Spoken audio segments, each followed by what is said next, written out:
Chapter 256. Although Yu Tianxinming had the eyesight of an eagle, it was still difficult for him to count the squirming crowd at the foot of the mountain. To count the moving targets, he needed a certain sense of direction. If Yu Tianxinming had a sense of direction, he wouldn't have a poor sense of direction. He stared back and forth and didn't know how many times he had to count. The group of people had already circled the foot of the mountain, but Yu Tianxinming still couldn't get a result. Unscathed in battle was getting impatient and asked, "You still haven't finished counting?" Yu Tianxinming looked like he had just been pardoned, and coldly glared at Unscathed in battle and roared, "Stop yelling, hurry up and finish counting. You've forgotten where you've been with all this noise." This reminded Han family young master that this little commander was a rare oversight. He immediately patted Yu Tianxinming and said, "All right, don't force yourself." The squirming Black Hand mercenary group stopped at the foot of the mountain. After finding the path, they began to climb the mountain. "Wow, is this necessary? Everyone is going up the mountain?" Yu Tianxinming exclaimed. "This mountain is closer to our spawn point, and we have fewer people, so we're more mobile. If we wanted to take the high ground, we would already be at the top of the mountain and would be surrounded by them." Han family young master said, "Oh." Everyone listened and looked at the movement of the Black Hand mercenary group. Sure enough, they weren't climbing freely, but were advancing in a formation, as if they were ready to receive an attack from the top of the mountain. "Our forces won't split up. This is the first habit our opponents have developed during the mercenary competition." Han family young master laughed coldly. The Black Hand mercenary group were halfway up the mountain, and after a few more steps, the archers at the front of the formation suddenly started shooting. "What are they doing?" Yu Tianxinming was shocked. The Han family young master smiled faintly again. "This is the second habit they've developed.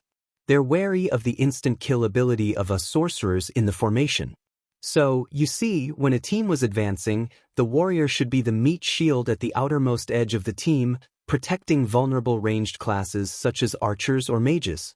If they were ambushed, they would immediately die. But now, we felt that our mages could instantly kill everything in our formation, and that our warriors wouldn't be able to protect us either. So, we decided to send our archers to the outermost perimeter and rely on our advantage of distance to take the initiative. That place wasn't within the range of a mage's spell, right? They shot first and didn't give you a chance to show yourself." Han family young master said and turned to look at Gu Fei. Gu Fei was silent for a moment before saying, "Actually, my area of effect spells might not be able to insta-kill a warrior right now. Using a warrior to attract the firepower is more correct." "You're a freak. Your dual flame flash is the most powerful, while your other spells are weaker." Yu Tianxinming looked down on him. If he was a mage and saw Gu Fei like this, he would inevitably think, if dual flame flash is so powerful, then your other spells must be even more powerful. Gu Fei shrugged his shoulders. "Dual flame flash has a physical attack and it's more practical." Yu Tianxinming spat out a mouthful of blood. In the eyes of all mages, dual flame flash was the most useful skill when used by Gu Fei. Moreover, it was a physical attack. Damn it, if it wasn't for the dark flowing light sword that dealt both physical and magic damage, what kind of physical attack would there be? Han family young master laughed. "I just hope that they will have this kind of exaggerated thought process." The Black Hand mercenary group had already successfully occupied the top of the mountain under the continuous attacks of the archers. A large group of people had been so careful and put in so much effort. They had even used the same energy as when they attacked the Wolf Ivory Mountain's 5 warriors. In the end, they discovered that the top of the mountain was empty and couldn't help but feel disappointed. If they knew that their actions had been judged as a joke by the 6 people in the small forest not far from the foot of the mountain, then they would have spat out even more blood. After the Black Hand mercenary group settled down at the top of the mountain, they began to look around. "It's going to be hard for them next." Han family young master said, "We can't give up the view of the mountain, but they will have to send people to find us. This way, it's inevitable that they will split into 2 groups. Whichever group has fewer people will be an opportunity for us to take advantage of. In this way, splitting into 2 groups seems to be the most effective and safe plan." As Han family young master spoke, the people at the top of the mountain had already begun to move. Although they couldn't accurately count the number of people, they could roughly estimate the number. Just like what Han family young master said, almost everyone had rushed down the mountain. Ha, you guessed wrong. They've all gone down the mountain. Just as everyone was laughing at them, they heard Han family young master sigh and say unhurriedly, "This is the third habit that they have developed. Although there are only 6 of us, no one knows exactly how much energy the 6 of us have. Can we fight against 10 people? 20? 30? Or even more? Therefore, when they have to split into 2 groups, they won't use the method that seems safe but is actually risky. They will sacrifice the rook to protect the general, leaving 2 or 3 people at the high point to enjoy the scenery, while the others continue to concentrate on searching. In this way, even if the people at the top of the mountain were to be ambushed, they would only lose 2 or 3 points and have a chance to turn the situation around. Since they guessed that we might ambush these 2 or 3 people, what if they set up an ambush there? Yutian Shenming said. That's a good question. Therefore, we are now lying in the forest. Do you think they set up an ambush at the top of the mountain? Han family young master said. Yutian Shenming was suddenly speechless. The other party rushed to the top of the mountain and dispersed not long after. Moreover, as they were neatly piled up and went down the mountain together, they didn't see any private activities. It indeed didn't look like they were going to set up an ambush. Now their main target must be the forest where they can't see the blind spots from the high point. Our forest is the closest. I'm afraid they'll be here soon, right? Brother, you shouted. Han family young master nodded. Up the tree?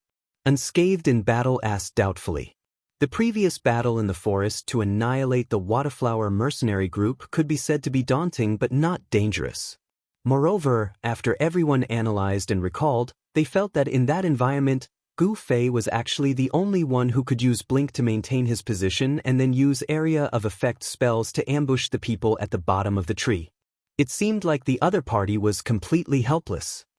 No, the method from that day can't be used today. That requires the perfect terrain conditions. Today's forest isn't good enough to hide people. Han family young master said. Indeed, the forest they were in was small to begin with, and the trees were not luxuriant enough. They could still be used as cover from a distance, but if they were to really get under the trees and look up, they would definitely not be able to hide anyone in the trees. Retreat quickly, will be discovered if we move any closer. The people at the top of the mountain were already halfway down. Han family young master shouted and took the lead to move. This way. If we leave the forest like this, won't we be discovered by the eyes at the top of the mountain? Brother Yu was always very worried. Han family young master smiled and didn't answer. Everyone was already used to his arrogant manner of keeping people in suspense. Anyway, they knew that the arrangements he made under this appearance would eventually be daunting but not dangerous, so they didn't ask any more and followed behind him through the forest. The view from the top of the mountain was still blocked by the forest for the time being. The young master of the Han family led the way and took a small detour around the forest. Suddenly, a half-tall broken wall appeared in front of them. The young master of the Han family crouched behind the wall and waved at them. The few of them squatted down in surprise and followed him. This cover naturally blocked the view from the top of the mountain. Unscathed in battle was stunned. Did you draw this map? Don't talk first. Han family young master led the way in front. This wall was actually quite long. Due to the different degrees of damage, some places could be walked straight, some places needed to squat down, and some even needed to lie down. In short, everyone followed behind Han family young master and walked in the appropriate places using the proper posture. The terrain in front of them suddenly became lower. Han family young master turned around and said, "Move faster." After saying that, he dodged and crawled down into the depression. The posture of the few people behind them didn't show any beauty. When it was Gu Fei's turn and Sword Demon's turn, one used teleportation and dodged down, while the other used stealth and swaggered down. They looked at the 4 of them and smiled foolishly. The 4 of them didn't have any temper. Unscathed in battle raised his previous doubt again. Did you draw this map? Although he knew it was impossible, How did Han family young master know that there was a wall that could block the view from the top of the mountain, since it was their first time entering this map? Han family young master said lazily, "Pay attention and observe." That was the answer to Unscathed in Battle's question. Where can we go from here? Brother Yu immediately started to observe. He first observed the path in front of them. We can almost reach the bottom of the mountain. Let's wait for them to go far before we act. Han family young master said. You've observed it before? I didn't observe it. I searched for it. Han family young master had a lecturing look on his face again. I've been paying attention to the height of the mountain and the surrounding terrain since the beginning. That's why I purposely found this path that basically belongs to the blind spot on the top of the mountain. I see. Brother Yu admired Han family young master's observation skills. Han family young master was naturally very proud. However, when he looked at the other four, they didn't listen to him at all. Unscathed in Battle and Sword Demon stared blankly. No one knew what they were thinking. On the other side, Gu Fei held the straw hat that Yutian Shenming had just wove in the forest. You're quite skillful. Who did you learn this from? Heh, it's nothing. Yutian Shenming was also feeling proud over there. Han family young master was furious, but he couldn't let it out. He stared at the four of them and said, wait for them to finish searching the forest and move further away. We'll sneak attack the top of the mountain. Since this is the blind spot on the top of the mountain, they'll probably search here, right? Brother, you said. This is a blind spot that only I would notice. They'll definitely ignore this place when they look from the top of the mountain. As the young master of the Han family was speaking, his eyes casually glanced over and his anger flared up again. He suddenly roared at Gu Fei, Qian Li, stand close to the inside, stick close to the side. His perfect plan was almost ruined by this fellow's careless positioning. Teleportation, move. Gu Fei said. He moved closer and continued to speak to Yutian Shenming. How are these connected? Oh, like this and then like this. Yutian Shenming took off the straw hat to demonstrate. Butterfly knot. Can the sneak attack plan on the top of the mountain be carried out smoothly? Chapter 257. The six of them stayed close to the edge of the depression for a while. Just as Han family young master had expected, no one from the Black Hand mercenary group came over to investigate. Seeing that it was about time, Han family young master shook his head and everyone followed him to move forward. Just as he had said, when they reached the foot of the peak, Han family young master suddenly stopped. Continue, what are you stopping for? The group of people shouted. It was very tiring to crouch and stick close to the edge. They had been looking forward to reaching their destination and being free. Han family young master pointed forward. This part is not a blind spot. If we are lucky and no one is looking in this direction, we might be able to avoid it. Otherwise, we will definitely be discovered. Also, this part is our blind spot and we can't see the situation at the peak. It seems like... They still look back. Han family young master smiled and looked at Gu Fei and Sword Demon. Aren't you two pretty awesome? Only you two can take care of the rest. My pleasure. Gu Fei pulled out his sword and saluted. He walked to Han family young master's position and cast a teleportation spell.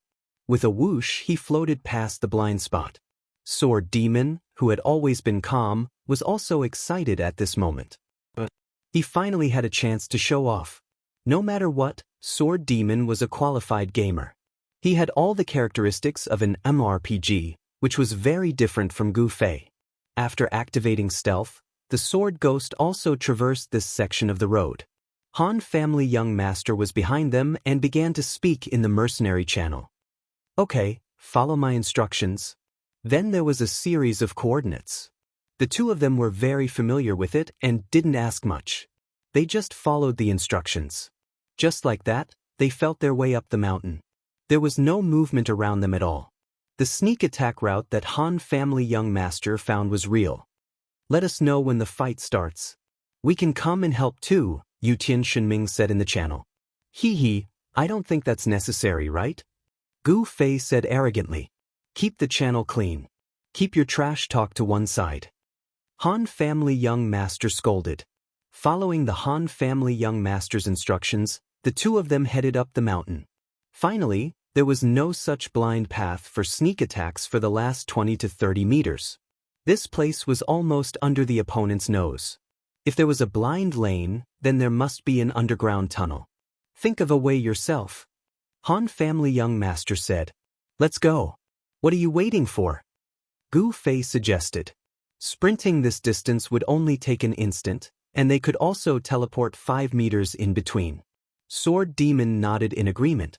With their backs against the boulder behind them, they looked at each other and nodded. At the same time, they began to count in their hearts. 1, 2, 3. One on the left and one on the right, Sword Demon and Gu Fei suddenly came out from behind the boulder. The person on the hillside had already seen it clearly. Luckily, this brat actually turned his head to talk to the person behind him and didn't look in their direction. This gave the two an opportunity. They flew forward and in the blink of an eye, they were already 10 meters away. At this time, the guy on the hilltop turned his head with a face full of smiles. After seeing the two of them suddenly appear, he was startled. His reaction was also very quick. He raised his hand and released an arrow, then turned his head and retreated. The person on the hilltop as an eye should be an archer. Han family young master had already analyzed this way. Firstly, archers had the eagle eye skill after changing their job. Secondly, when archers discovered someone attacking the hilltop, they could use the advantage of attack distance to delay some time. Thirdly, archers' movement speed was very fast. If they couldn't hold on, they could still continue to delay time by running away. Everything was as Han family young master expected. The kid on the hilltop was indeed an archer. Moreover, he had already drawn his arrow and was waiting. As soon as he saw the two of them, he raised his hand and shot an arrow without thinking. It was actually a homing arrow. The arrow emitted a white light as it flew towards Gu Fei. It seemed that the opponent's apprehension of instantly killing a mage was definitely not fake. However, how could such a weak arrow stop Gu Fei?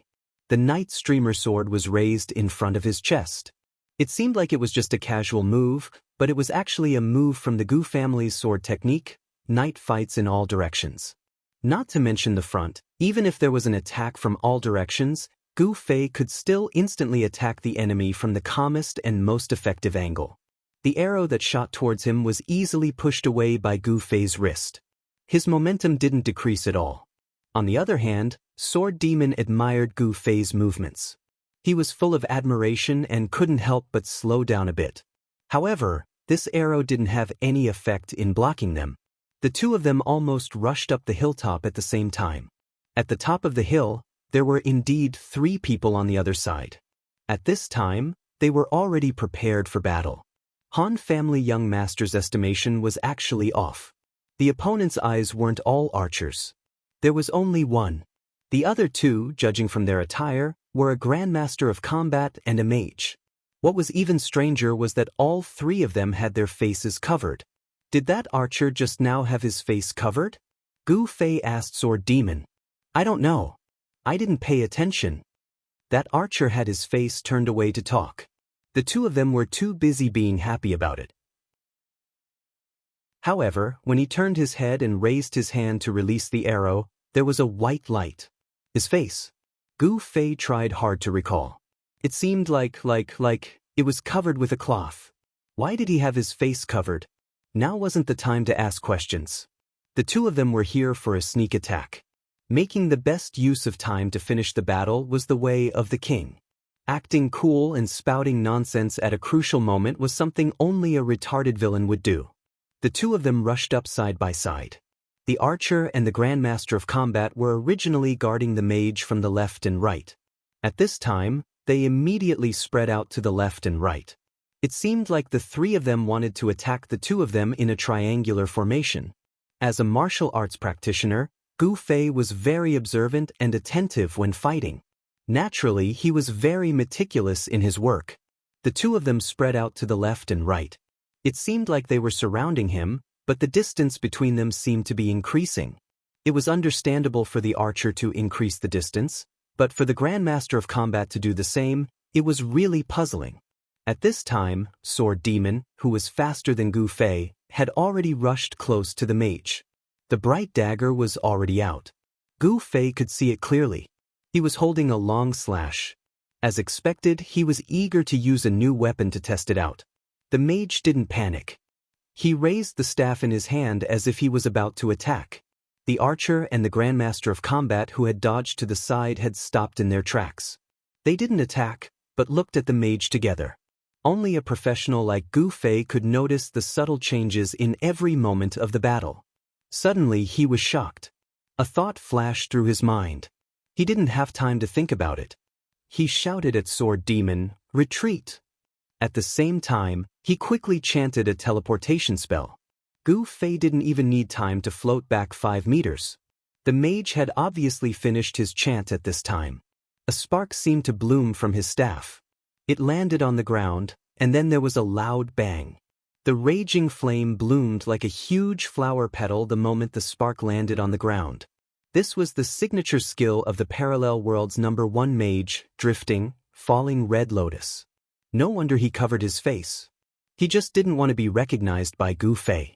No wonder the archer and the Grandmaster of Combat immediately circled to the sides when the battle started. They wanted to avoid the burning range of the falling red lotus. These two people were, of course, Drifting's left hand right love, and right hand right handsome. Gu Fei's teleportation was a bit faster than the falling red lotus. He only needed to take a few steps back to escape. But Sword Demon was different.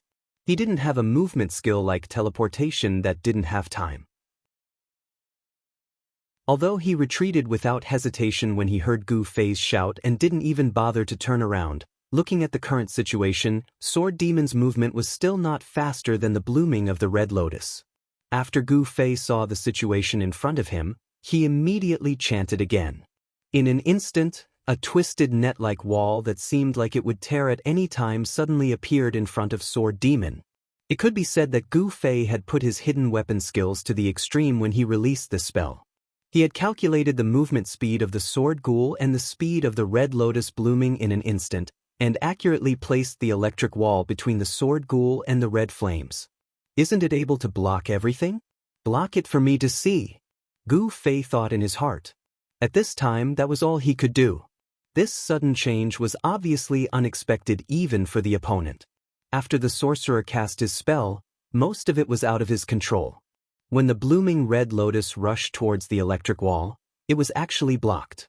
The fire that should have spread 360 degrees around the sorcerer actually left a path behind the electric wall. According to the skill description, the electric wall could last up to 20 seconds.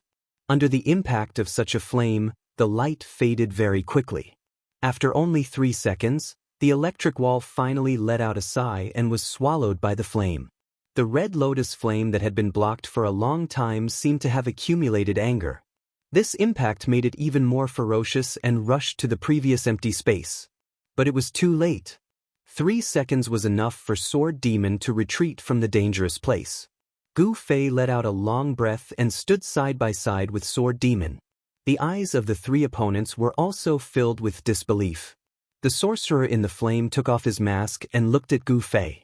As expected, it was Drifting. Everyone says that you're a close combat sorcerer. You're good at close combat. Just this, you're stronger than me.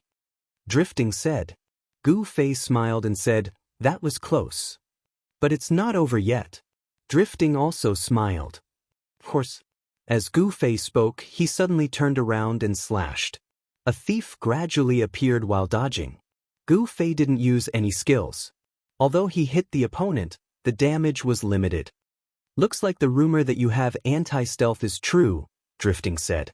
"So there aren't 3 people on the top of the mountain, but 4, Gu Fei said. His left hand wrote love, and his right hand wrote handsome. He had already taken off his mask. The 2 versus 4 battle was about to begin.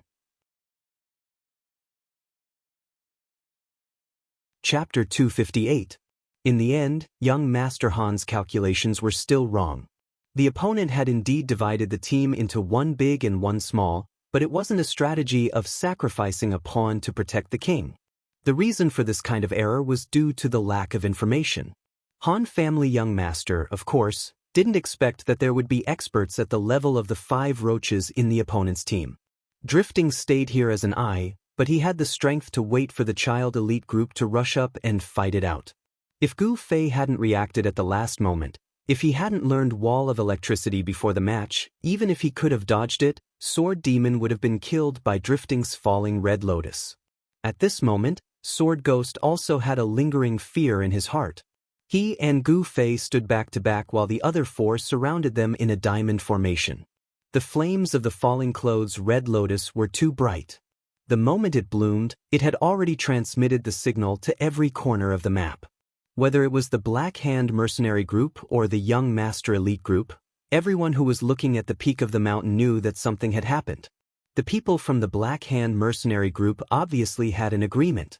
They were carefully searching the forest in the distance, and they immediately came back.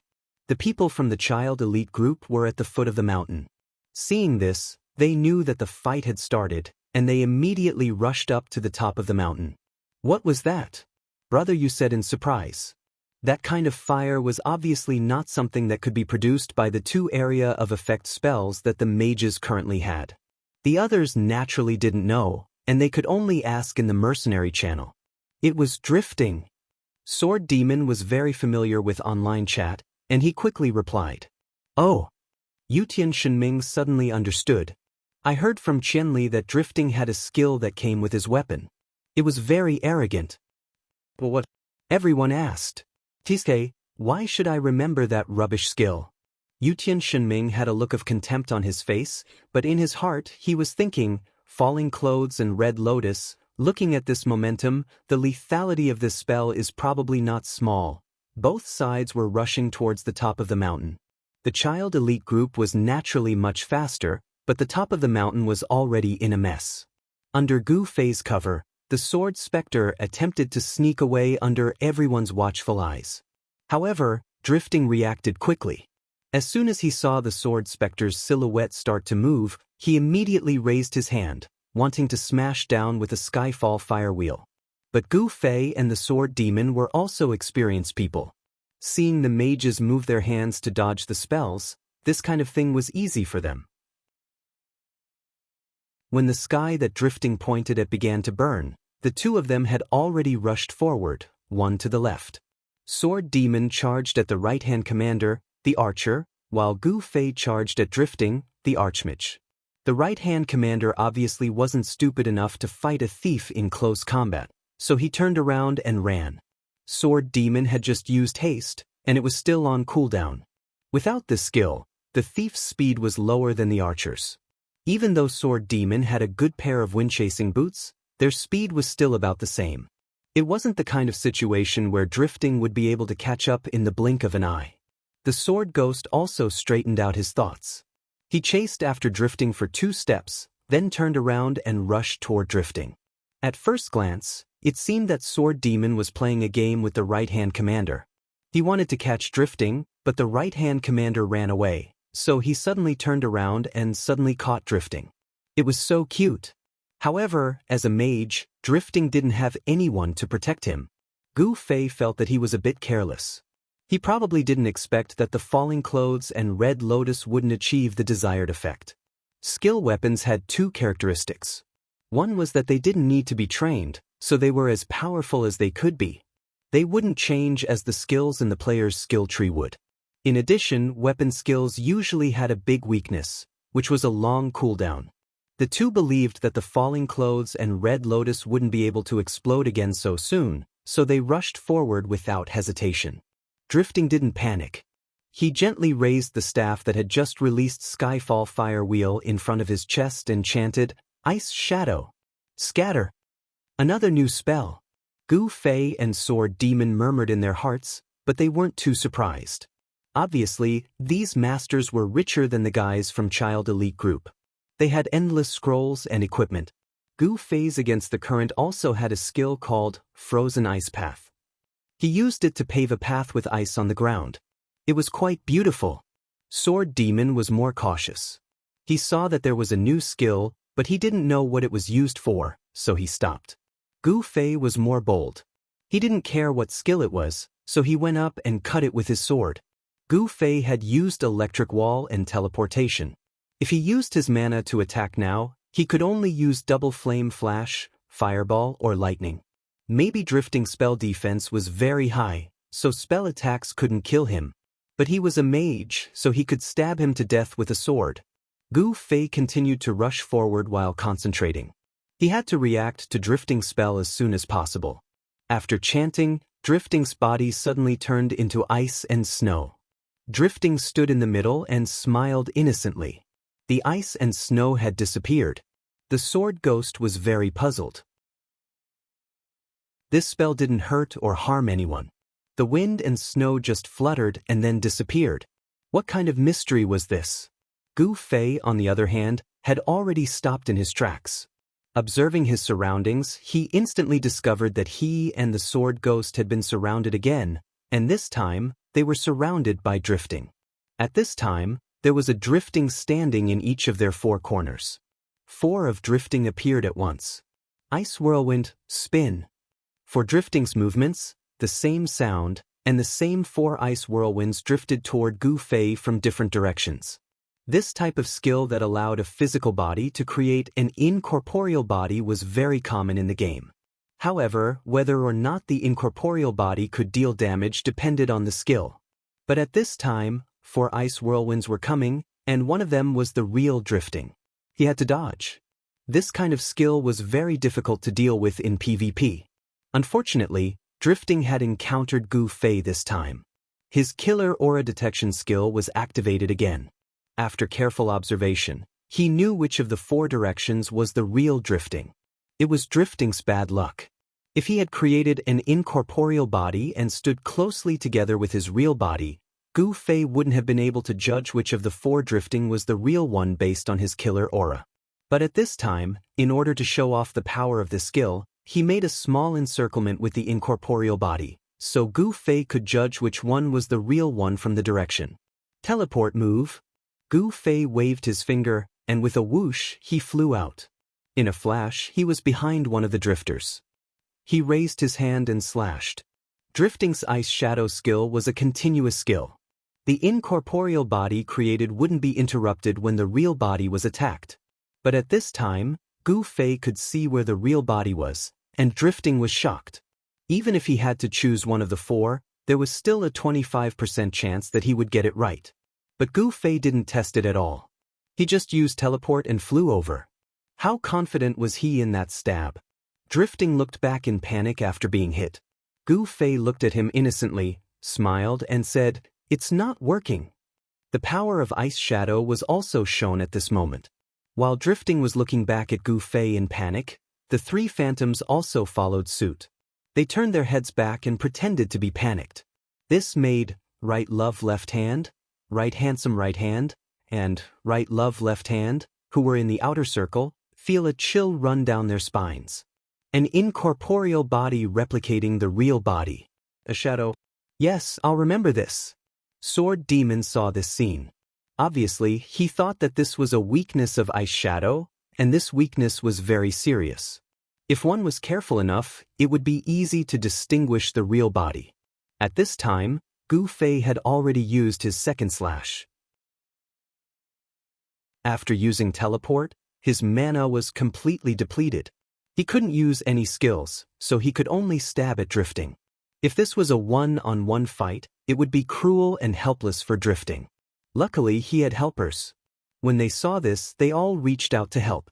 Right handsome right hand shot a homing arrow at Gu Fei. Right love left hand went up to challenge Sword Demon, and the other thief bravely pounced at Gu Fei. Gu Fei wanted to get rid of Drifting as soon as possible, so he ignored the homing arrow. This skill had a high hit rate and weak attack, so it was impossible for it to be used as a main attack skill. It was basically used to besiege Wei to save Drifting. Gu Fei ignored it and continued to stab at Drifting after taking the arrow. After the 3rd slash, Drifting wasn't dead yet. He couldn't escape even if he wanted to. His chanting and casting were always interrupted. The thief ran fast, but he couldn't be faster than Gu Fei's attacks.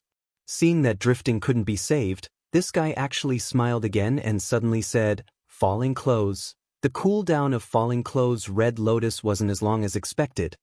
He knew that his chanting would be interrupted, but he still wanted to sing? Was this skill not afraid of being interrupted? In a split second, thoughts flashed through Gu Fei's mind. He didn't stop drifting whenever he heard that he wanted to sing. Instead, Gu Fei's empty left hand quickly reached up. Drifting had just finished saying the word Red Lotus and was about to say open when his mouth was blocked by Gu Fei. Drifting was shocked. He didn't expect Gu Fei to use such a method. Facing anyone, Gu Fei's strength was at a disadvantage, but this time it was Drifting.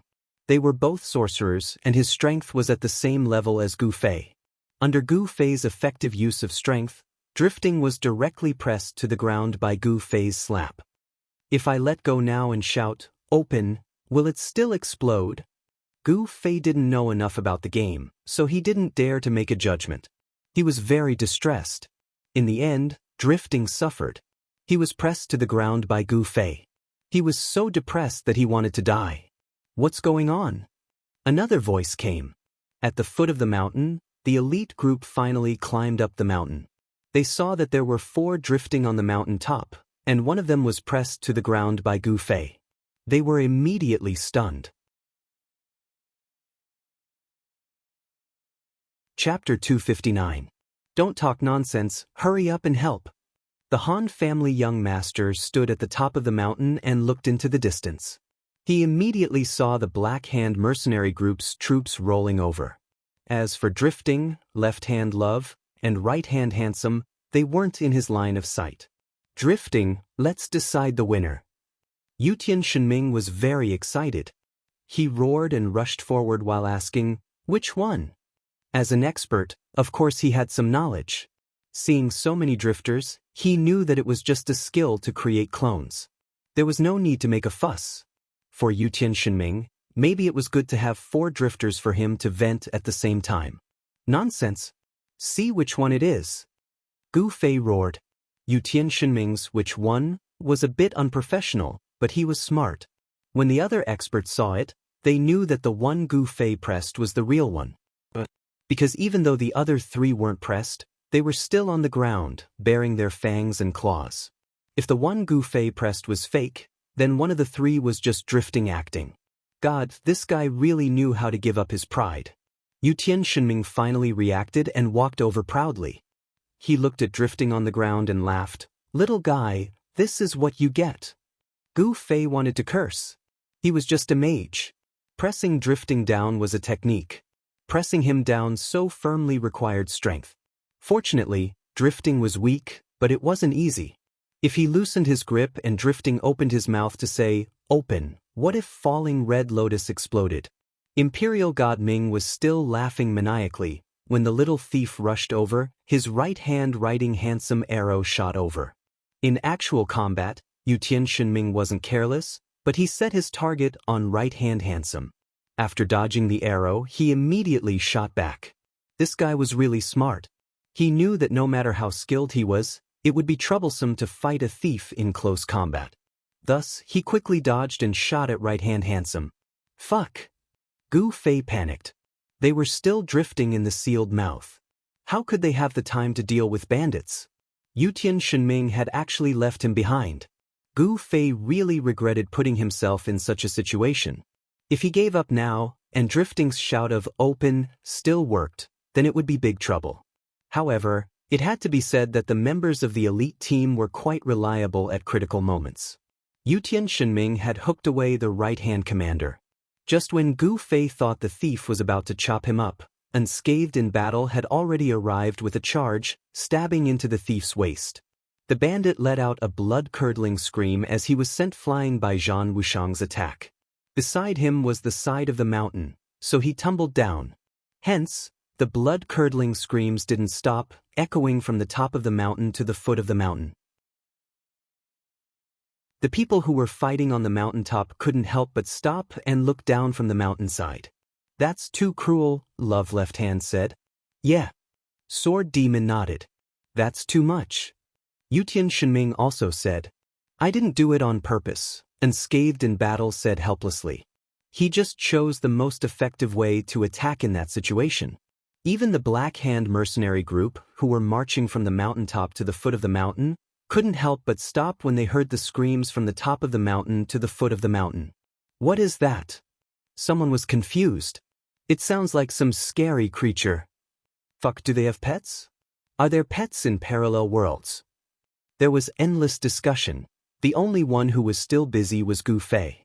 At this point, he still wasn't sure if drifting's open would still be useful. Seeing that the others had stopped fighting and had run to the mountainside to enjoy the scenery, he was really angry and anxious. After 2 roars, the group of people seemed to wake up from a dream. Standing next to Sword Ghost was Love Left Hand, and the 2 of them immediately began to brawl again. Next to Yutian Shenming was Love Left Hand. The 2 immediately took a few steps back and started shooting again. Unscathed in battle turned around to deal with Drifting, who was being held down by Gu Fei. Yutian Shenming was anxious. No, leave that to me. Fuck you, hurry up. Gu Fei finally couldn't help but curse. As a teacher, he was already careful enough, but this was life. There would always be times when you were depressed to the point of wanting to die. At this time, cursing would be very effective, especially for people who didn't often curse. Why not? Yutian Shenming seemed to want to kill Drifting himself. Seeing that Unscathed in battle ignored him and continued to move forward, he shouted, Gongzi! He didn't care about Love Left Hand and shot a sharp shot at Drifting, who was on the ground. Ah, trash Drifting, I finally killed you. You're still tens of thousands of Qianli away from me. Love Left Hand had killed a mage who had lost his resistance and lost a lot of his HP to Gu Fei. This made Yutian Shenming proud like never before. The arrows in his right hand were also hit by the Imperial God's Cry. However, the young master he had shouted earlier had taken effect. The Han family's young master's recovery technique had healed him just in time. They only had 2 people on their side, while the other side had 6, including a cleric. Right Love Left Hand and Right Handsome Right Hand were no longer stupid enough to die. Right Handsome Right Hand threw a homing arrow at Imperial Divine Ming before descending the mountain. Right Love Left Hand wanted to run away, but he was in close combat, and his opponent was a sword demon that had a speed of over 100 meters, so how could he run away so easily? Brother Yu, who had nothing to do, also came to help. Under the pincer attack, Love Left Hand's punches and kicks were ignored. Love Left Hand's punches and kicks were easily and effectively killed. Love Left Hand's speed was fast enough. The speed of the right-hand man was extremely fast. In just a short while, he had already run down a third of the mountain. Imperial Sky Shenming wanted to give chase, but was stopped by the Han family young master. The other side is coming, run. The other members of the Black Hand mercenary group were already rushing over. Gu Fei didn't even have time to eat a fruit before he followed them down the mountain. On the way, Drifting sent him a message. He said gloomily, "You can't do this. Your magic is too strong." "You were forced to do it," Gu Fei replied. "If you do this again, I'll bite your hand." Drifting said, "No way. You're the #1 mage. How could you do something so disrespectful?" Gu Fei smiled. He didn't think much of it. If he could open his mouth and bite his hand, how could he not say the word, open? They hurried down the mountain. The sneak attack on the highest peak was considered a success, but in reality, they only got 3 points. No matter how strong Drifting was, he was only 1 point in front of the system. After descending the mountain, the 6 of them went back into the marsh where they were hiding. Gu Fei finally had some free time. He picked up a fruit and was about to eat it when he suddenly remembered that his palm was stained with that guy's saliva when he blocked Drifting's mouth. Thinking about it, he felt disgusted. He quickly put the sword in his pocket and switched the fruit to his right hand. "Where do we go now?" Brother Yu asked. "We don't need to go anywhere. We'll just stay here," Han family young master said. "Huh. They can't see us up the mountain, so they can only search again. This is still a blind spot they don't know about. So, they can't even find the place they searched once. They have to start all over again. So, we'll leave 2 or 3 eyes, go down the mountain, and then, no way. Is it that simple?" The masters had already understood Han family young master's intention. He was using the blind spot at the foot of the mountain to successfully sneak attack the Black Hand mercenary group into an endless loop. Both sides sneak attacked and searched. It was as if they were repeating the system's quests. We'll do this dozens of times and then we'll sneak attack all of them? Yutian Shunming said in disbelief. If they were NPCs, they would probably be killed so easily, Han family young master said. Unfortunately, they're humans. If they had some brains, they would have thought that we would sneak attack again. Oh, you're right. Then, they know that we can't split up. But if we leave 3 or 5 people here, it's obviously giving away points. It's not good even with a master like drifting. What will they do? Han family young master said. They quietly looked at Han family young master, waiting for him to announce the answer. Please look forward to it. The Han family's young master said quietly. Fuck. The masters were depressed. This time, it wasn't that Han family young master was keeping them in suspense. He really couldn't predict what the opponent would do in this difficult situation. He wasn't familiar with the opponent, so he couldn't understand the opponent's thoughts. Han family young master had thought of a few plans. He could only wait and see which of his ideas matched the opponent's. The Black Hand mercenary group ran back to the mountaintop from afar, panting. The 6 of them were long gone. They circled around the mountaintop and looked into the distance. They saw a person standing in the field like a fool. After asking, they found out that it was Right-Hand Commander. He had run all the way up the mountain and he had gone down. If it was a normal guild, this kind of fighting would easily make them feel like they were being tricked and lose their composure. However, the Black Hand mercenary group was created to complete quests.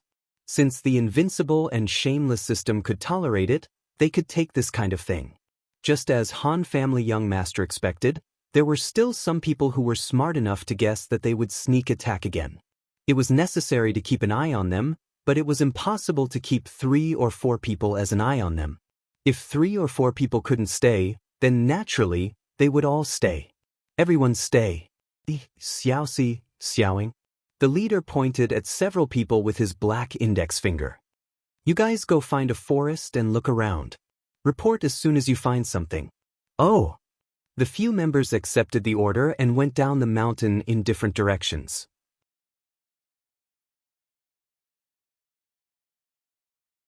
Chapter 260. A few of the group members went down the mountain to look for the 2 people. The discussion on the mountain was still going on. Some of the less intelligent people sighed. This is great. We should have done this a long time ago. Why do we need to form a large group to look for them? We can just wait here. The black index finger looked down on those who had such a point of view. Going to such a big forest to look for them alone, if the other party doesn't want to take advantage of him, they can easily avoid him. It's useless. Why do we still go if it's useless? The group members didn't understand. The black index finger smiled mysteriously. He looked at a certain figure who was climbing up the mountain and said, "We'll talk later." The person who was climbing up the mountain was the remaining member of the group of 4. He arrived at the top of the mountain in no time and reported to the black index finger. Come, tell us in detail what happened just now. The black index finger called a group of people and analyzed the situation while listening to the right hand's explanation. At least 2 points. After listening to the explanation, the black index finger pointed at 2 of his fingers and said, "First, the other party can observe our movements, so they can seize the best opportunity to launch a sneak attack." Everyone nodded. Second, there is a path from the bottom of the mountain to the top of the mountain, but the people at the top of the mountain can't see it, the black index finger said. Everyone couldn't help but look down the mountain, trying to find this secret path. They rushed up from here, right? The black index finger came to the side of the mountain and looked down while asking the right hand's rider. The right hand's rider nodded. He was the first to discover Gu Fei and the sword demon. Where did they appear from? The black index finger asked. The right hand's rider pointed at the big rock. The 2 of them suddenly came out from behind that rock. Everyone's heart tightened. Could they be behind that rock now? Right under our eyes? That's why the most dangerous place is the safest. Everyone whispered. Black index finger didn't think that the culprit would hide in such a dangerous and conspicuous place, but after listening to his subordinates' mutterings, he also thought that the culprit might be bold enough to do something that seemed impossible. It was always better to be cautious. The black index finger asked the archers to be on full alert, and he also asked a few mages to come forward. They bombarded the boulder with fire wheels and fiery trees, but the boulder was still smoking. Finally, they were sure that there was no one hiding behind the boulder. Then he continued to ask people to keep a close eye on the movements of the surrounding grass and trees. Black index finger and a few people came to the back of the boulder for field inspection. This is the last place they set up on their way up the mountain. After that, they immediately launched an attack. The black index finger touched the boulder and said, "Before this, you didn't notice their movements at all?" "Absolutely not." The right-hand scribe said, "I didn't even blink. They just popped out from behind the rock." In fact, when Gu Fei and Sword Demon first appeared, right-handed Rider was still twisting his neck and talking cheerfully with the people behind him.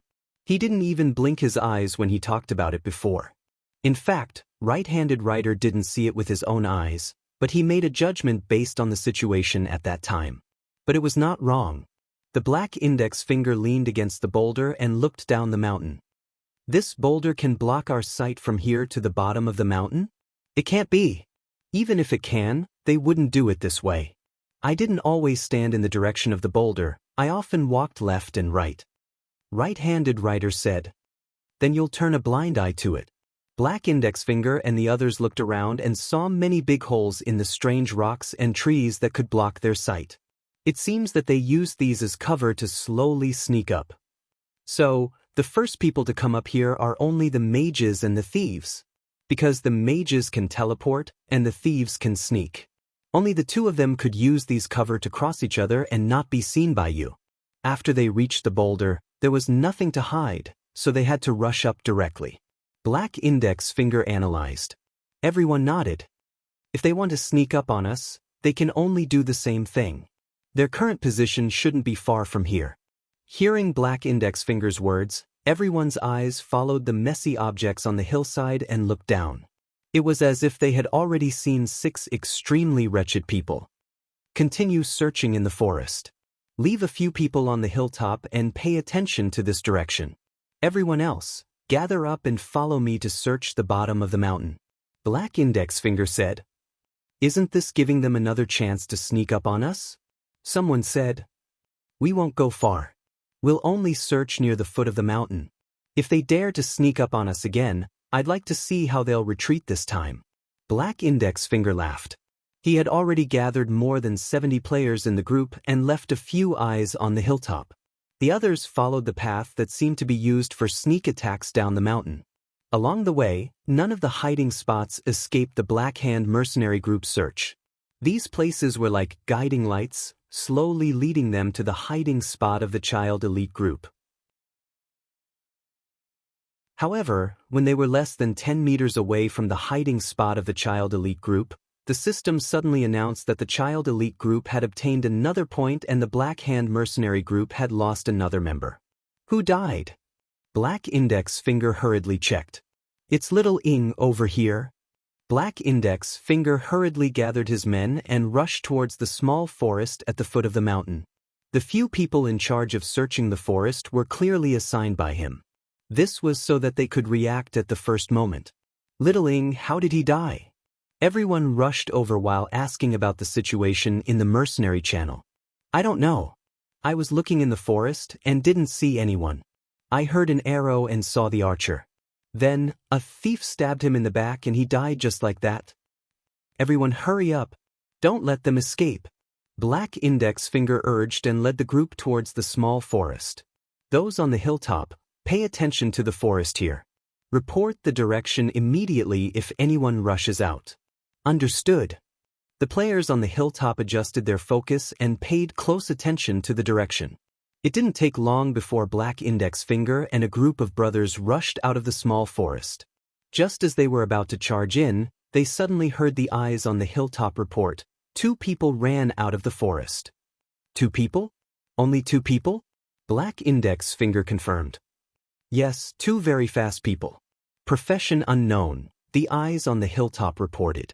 Even an archer with eagle eye couldn't determine the profession of the other party from their attire at such a distance. "Should we chase them?" someone asked. The black index finger smiled confidently. It's a diversion.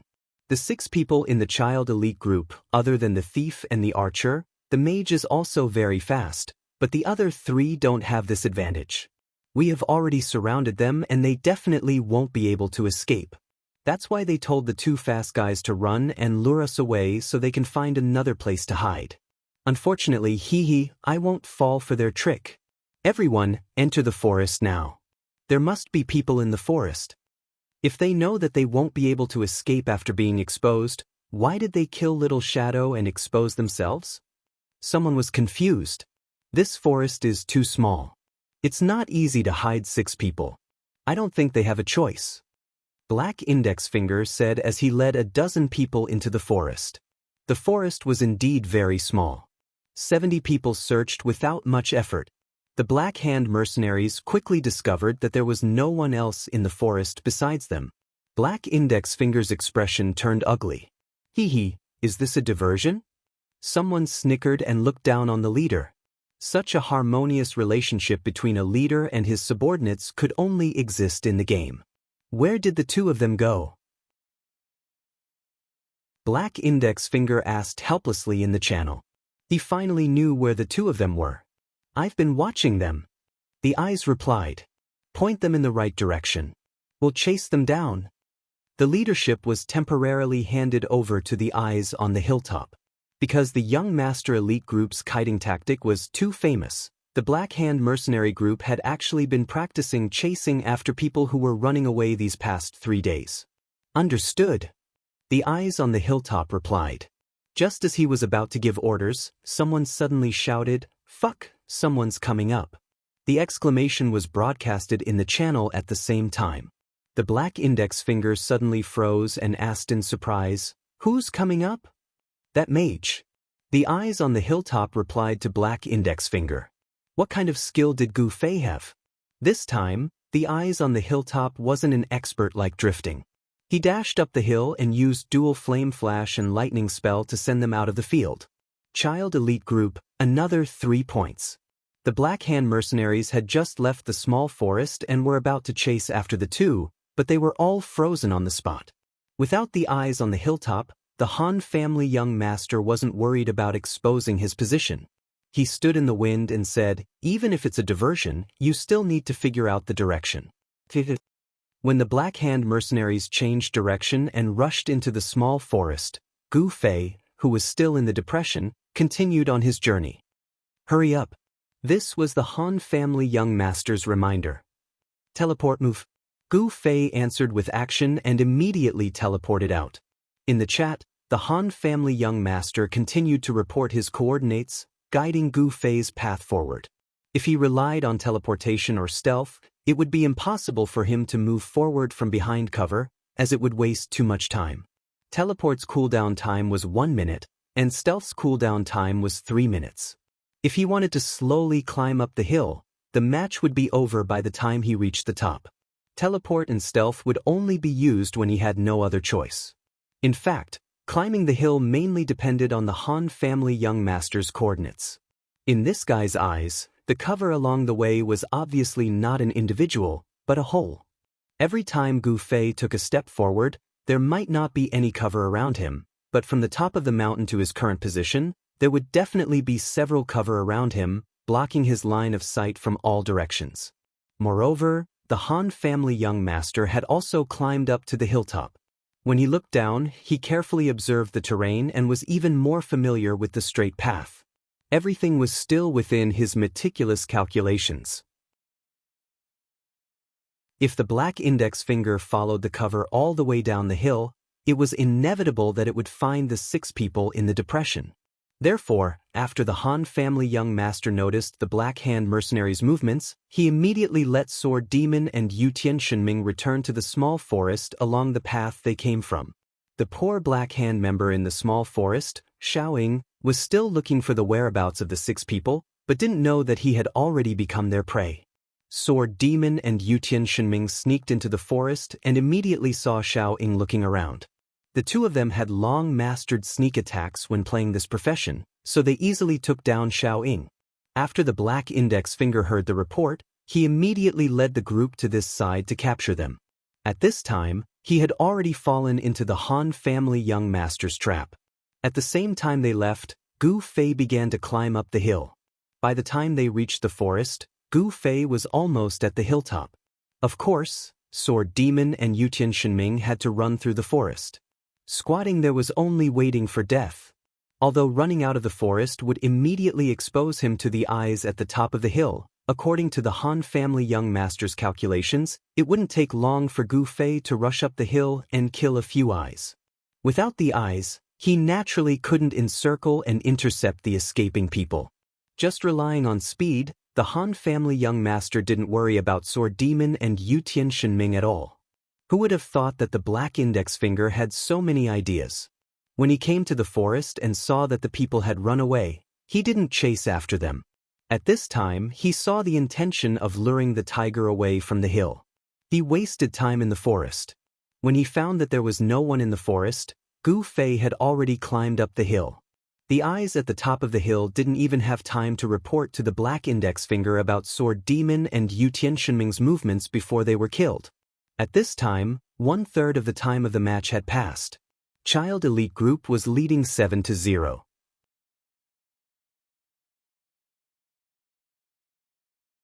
Chapter 261. The weather in the game wasn't always the same. It would change from time to time. Even in the confrontation map, it was still the same way. At this moment, a small breeze suddenly blew. Gu Fei, who was at the highest point of the map, felt refreshed by the breeze. Han family young master was also in a good mood. He even joked with Gu Fei, "You look so stupid standing at the top of the mountain." The Black Hand mercenary group members were annoyed. It was the type of annoyance that couldn't be blown away no matter how strong the wind was. At this point, they still couldn't react and fell for the opponent's trick. Black Index Finger's head was a bit dizzy. Falling for the trap was falling for it. The key was that Black Index Finger's confidence was a bit too much. Now, it was a bit difficult to clean up the mess. With so many brothers in front of them, they were embarrassed and didn't know what to say. Luckily, the Black Hand mercenary group members were quite kind. Even if they were mocking him in their hearts, they still showed a common enemy on their faces. Every one of them looked like they were going to skin the Child Elite Group alive. The morale of the Black Hand mercenary group was boosted. "Old Black, what do we do now? Tell us." In the game, there were many more bosses than high-quality equipment. If you stood on the street and shouted "boss," 7 or 8 people would turn around.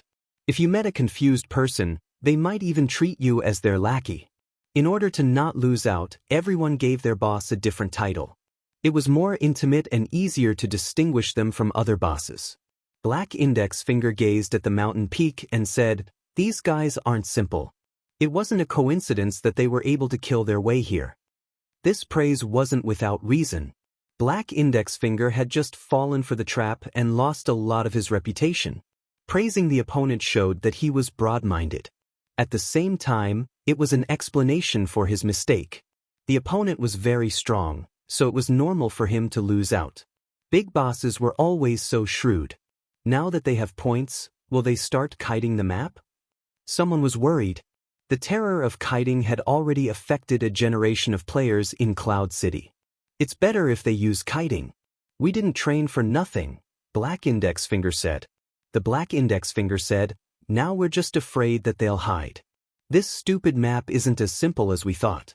There are still a lot of hidden places. We didn't pay much attention to it before." The Black Index Finger's words also revealed that the Han family young master's strategy was truly well prepared and based on intelligence. From the start of the mercenary battle, he had been paying attention to the types, changes, and formats of the maps.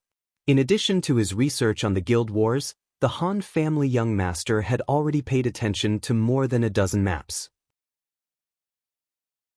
Only then did the Black Index Finger realize that the map also had a lot of content, a lot of inside information, and a lot of connotations. If he wanted to start studying it again, he would only get himself in a hurry. There was no need to think about the content anymore. Therefore, the Black Index Finger did not ask his subordinates to study the map. Instead, he continued to analyze the situation of the enemy and himself. There are 6 enemies, only 6. It's impossible for them to confront us head-on, so they can only use this roundabout method. But in this way, the other 3 in their formation, namely the warrior, the paladin, and the priest, won't be able to keep up. Just like now, the rogue and the archer lured us here in the forest, and the sorcerer went up to the top of the mountain to destroy the eyes. Then what about these 3? Where are the 3 of them hiding? Everyone stared at the black index finger in a daze, feeling that their boss was a bit crazy. Didn't the guild decide that the main mission of this final was to find the opponents 3 days before the battle began? Now that they were here, why was he still making a fuss about it? These 3 went up the mountain before and then went down the mountain. With the 3 of them, they couldn't move too fast, so they couldn't go far down the mountain. After that, with our eyes, we didn't see anyone move, but the rogue and the archer came to this forest. The black index finger muttered. Suddenly, he realized something and called the people around him. Search the forest and find anything that can block the vision from the top of the mountain. Why don't we dare to split up? Because we're worried about the sorcerer's group ability, and we don't know how powerful they are when they work together. But now they are actually splitting up. Why should we be afraid? Let's split up into groups of 10. The black index finger felt that he had found another big problem. Black. Someone shouted. It was the black index finger. It was Solitude under the moon. That sorcerer doesn't just know how to cast spells. With his skills and strength, a group of 10 might not be able to defeat him. All right. The black index finger had to respect the opinion of Solitude under the moon, who had fought against Gu Fei before. Then with 20 people, it should be no problem to deal with him, right?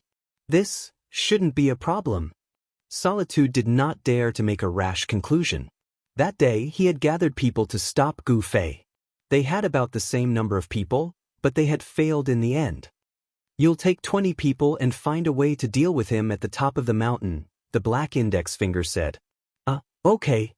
Solitude was too ashamed to say that he was afraid of one person when he had brought 20 people with him. He immediately led the 20 people away. However, at this time, Gu Fei had occupied the top of the mountain and they did not know where he would ambush them. If they rushed up the mountain like this, it was possible that they would be scared away. It would be difficult to deal with them. Solitude Moonlight picked 3 people from his team. You guys go around the back of the mountain and draw his attention there. We'll rush forward from the front. That was the only way Solitude Moonlight could think of. The 3 of them left the forest and went around the back of the mountain. According to Solitude's thoughts, if Gu Fei was at the top of the mountain, he would definitely keep an eye on the 3's movements.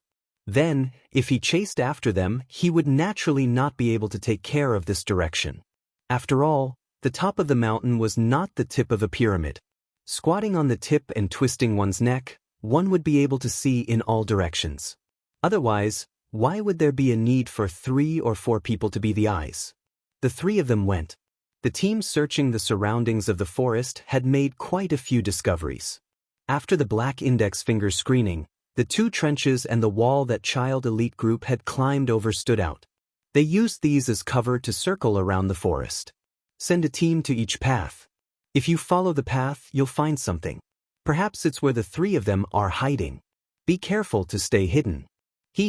They definitely won't expect that the path they used to escape from our eyes on the top of the mountain will now become the Yellow Springs Road that will send them out. The black index finger could not help but feel proud. The 80 people were split into 8 teams. 2 teams followed Solitude to surround and kill Gu Fei, and 3 teams followed the so-called Yellow Springs Road. The black index finger had 3 teams with him, so he immediately split into 2 teams. You guys follow this direction. This is the direction that the thief and archer escaped in. Try to expand the search area. After Solitude takes down the peak, he will give you instructions. The 2 teams obeyed and left. At this time, there were not many people with the black index finger. After all, there were not 80 people. Previously, he had sent a few people to search the forest. Xiao Ying had been sacrificed, and the others had not returned. The black index finger looked left and right and left 1 person in the forest. Looks like they like this small forest. You hide here. If you find them, report immediately, but do not expose yourself. Got it? After making these arrangements, he felt that it was not a bad idea to wait for the hare to come. He immediately gave the same instructions to each of the members who were drifting in the other forests. Stay in the forest, hide yourself, and report to me if you find anything. After making all the arrangements, the black index finger realized that he and the 3 people beside him had nothing to do. After a moment of hesitation, he left the forest with the other 3 and chased after Solitude's group. The 3 people sent by Solitude had already circled the back of the mountain, but they could not be sure that the eyes on the top of the mountain were not chasing after them. In any case, Solitude had already set off with his troops. It should not be a problem for 20 people to kill this sorcerer. The small wind continued to blow. On the map, the members of the Black Hand mercenary group were minding their own business, moving silently. Of the 2 teams that were climbing the ravine, one reached the end of the ravine very quickly, while the other crossed the small ravine and came to a large ravine. They did not know which way to go. After a moment of confusion, they threw a gold coin and finally decided to go right. They gradually moved further and further away. When they looked back, the highest peak was blurry. Old Black meant that the enemy should not be far from the foot of the mountain. This was obviously not the right way to go. The leader of the team thought, "Damn it, stupid gold coin. Turn back, left," he shouted. The 3rd team did the same thing as the child elite group. They bent, crouched, rolled, and crawled behind the wall. When they reached the end of the wall, they naturally reached the depression. They were smart enough not to use gold coins to decide left and right. After looking up, they headed in the direction that was closer to the peak. The fastest group of people were the 2 teams from Solitude under the moonlight. The 3 who went around the back of the mountain slowed down and pretended to go up, but the 17 people on their side had already begun to charge up. The higher the mountain, the stronger the wind. This small rule was not ignored by the parallel world. When they rushed to the top, Solitude immediately saw a smear of black. Gu Fei stood at the top of the mountain, his black sorcerer robe fluttering in the wind like a windbreaker. He looked extremely cool.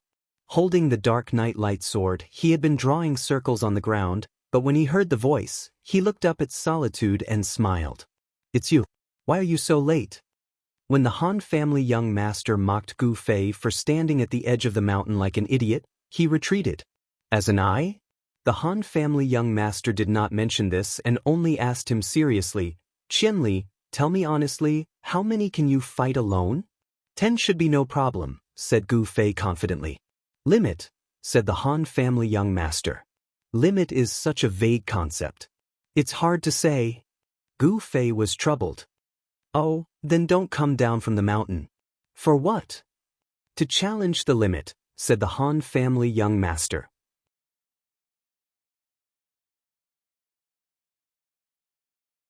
Chapter 262. Seeing that Gu Fei was still at the top of the mountain, Solitude Moonlight was very pleased, thinking that his plan had succeeded. He was the first to charge up the mountain. At this moment, the players behind him were climbing up the mountain one by one. Solitude Moonlight stared at Gu Fei, hoping to see a change in his expression. If Gu Fei's face showed fear, wouldn't his side also gain confidence? Unfortunately, Gu Fei still had the same smile on his face when Solitude Moonlight first appeared. He raised a finger and counted the number of people for Solitude Moonlight. After counting them one by one, he said, 17 people? Why didn't you make it a round number? Didn't he see the 3 people go around the back of the mountain? While Solitude Moonlight was shocked, the 3 people had already jumped up the mountain. Gu Fei immediately looked back and nodded. 20 people, so it was a round number. Solitude Moonlight didn't know what Gu Fei was trying to do, but with 20 people here, there was no reason to be afraid of a single opponent. He immediately waved his hand, and the 20 people spread out, surrounding Gu Fei. Everyone's hearts were burning.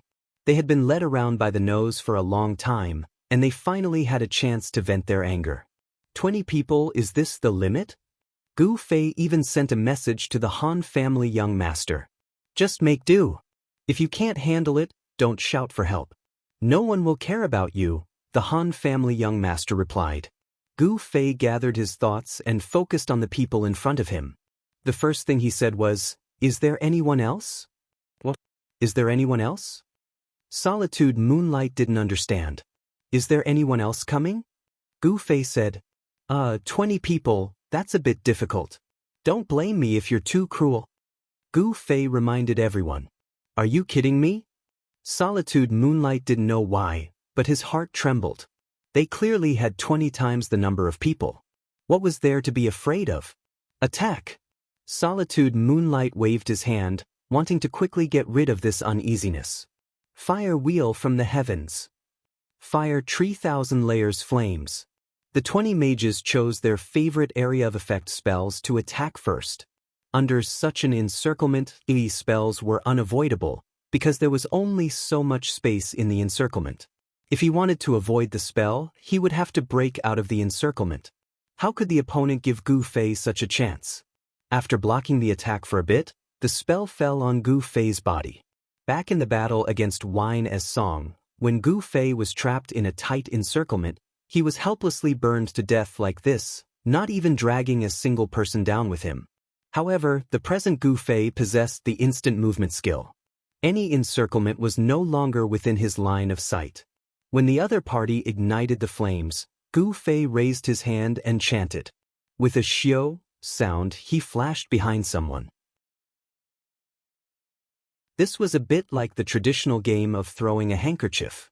There were 20 people in a circle, and Gu Fei was the one throwing the handkerchief.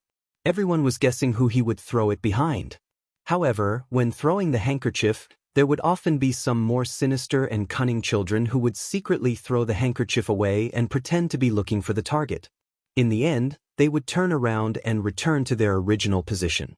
The person who was thrown the handkerchief would still foolishly say, "Gently place it behind the child, everyone, don't tell him." Gu Fei didn't have any tricks up his sleeves. He only had one word, quick.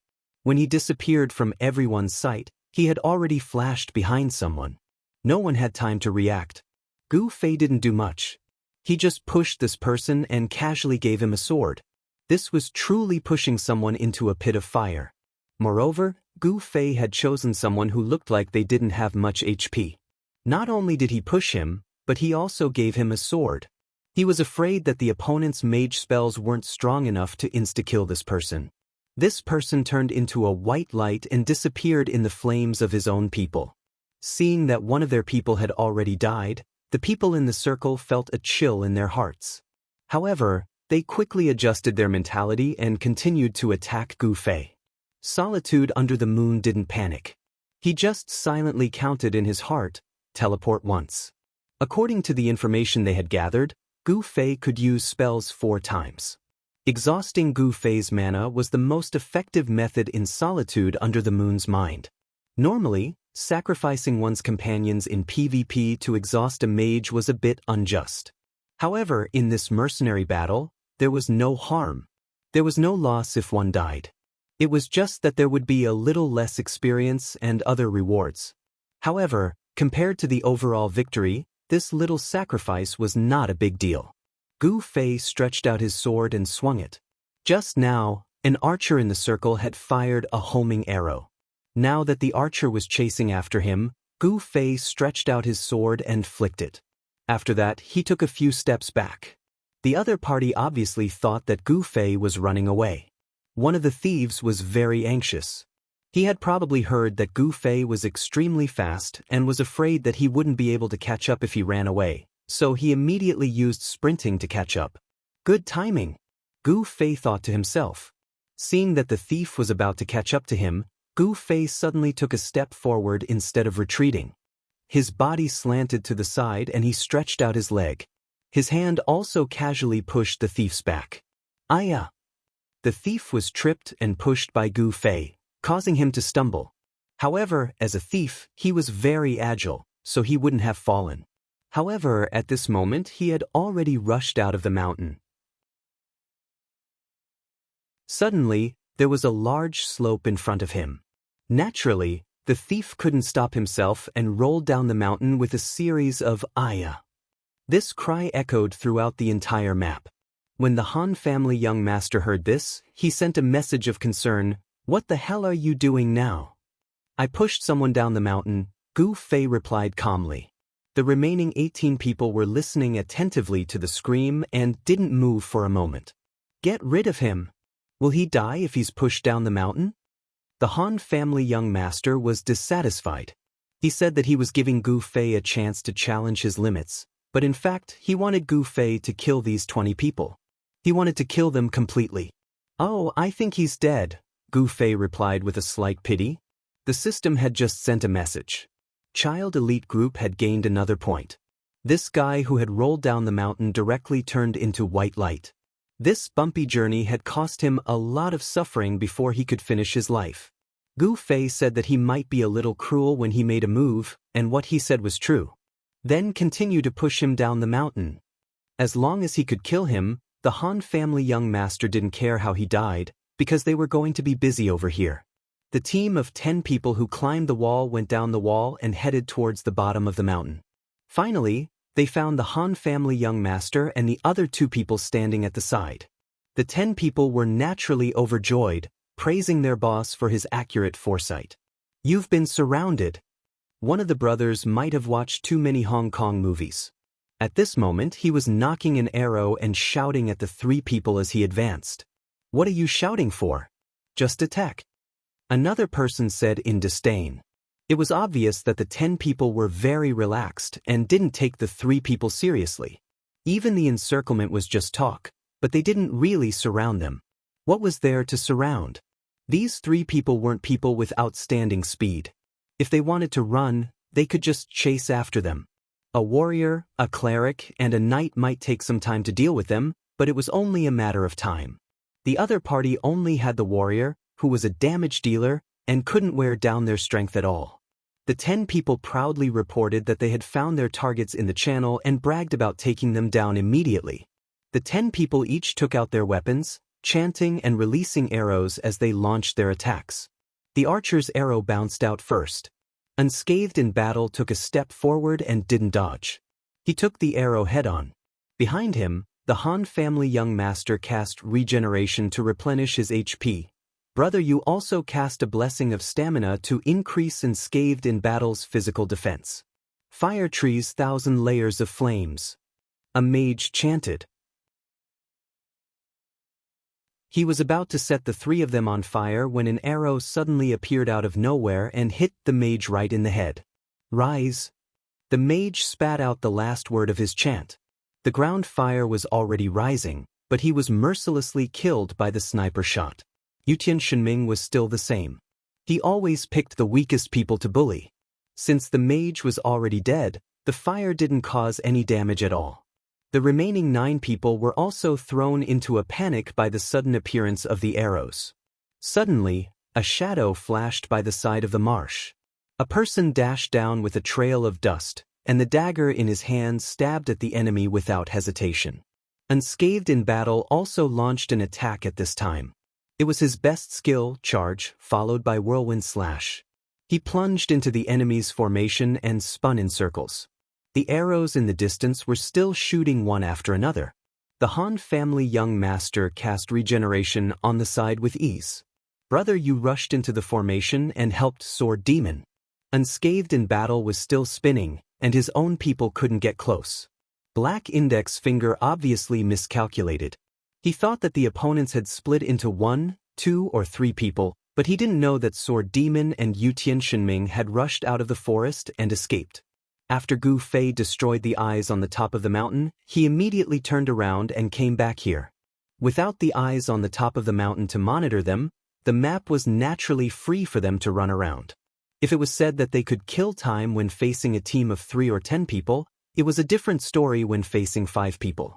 The equipment and skills of the experts were already above them. Coupled with their skillful cooperation, killing the 10 of them was not a problem at all. Seeing his teammates fall one by one, the team leader in charge of this team gritted his teeth in hatred. The distress signal had already been sent out, but his team had chosen their own direction, so help couldn't come so quickly. Fell into a trap, completely fell into a trap. Black. You wanted to take advantage of them splitting up, but now you've been beaten at your own game and digested our team. That was what the team leader thought in his heart before he left. He was full of resentment towards Black Index Finger's mistake again. Done.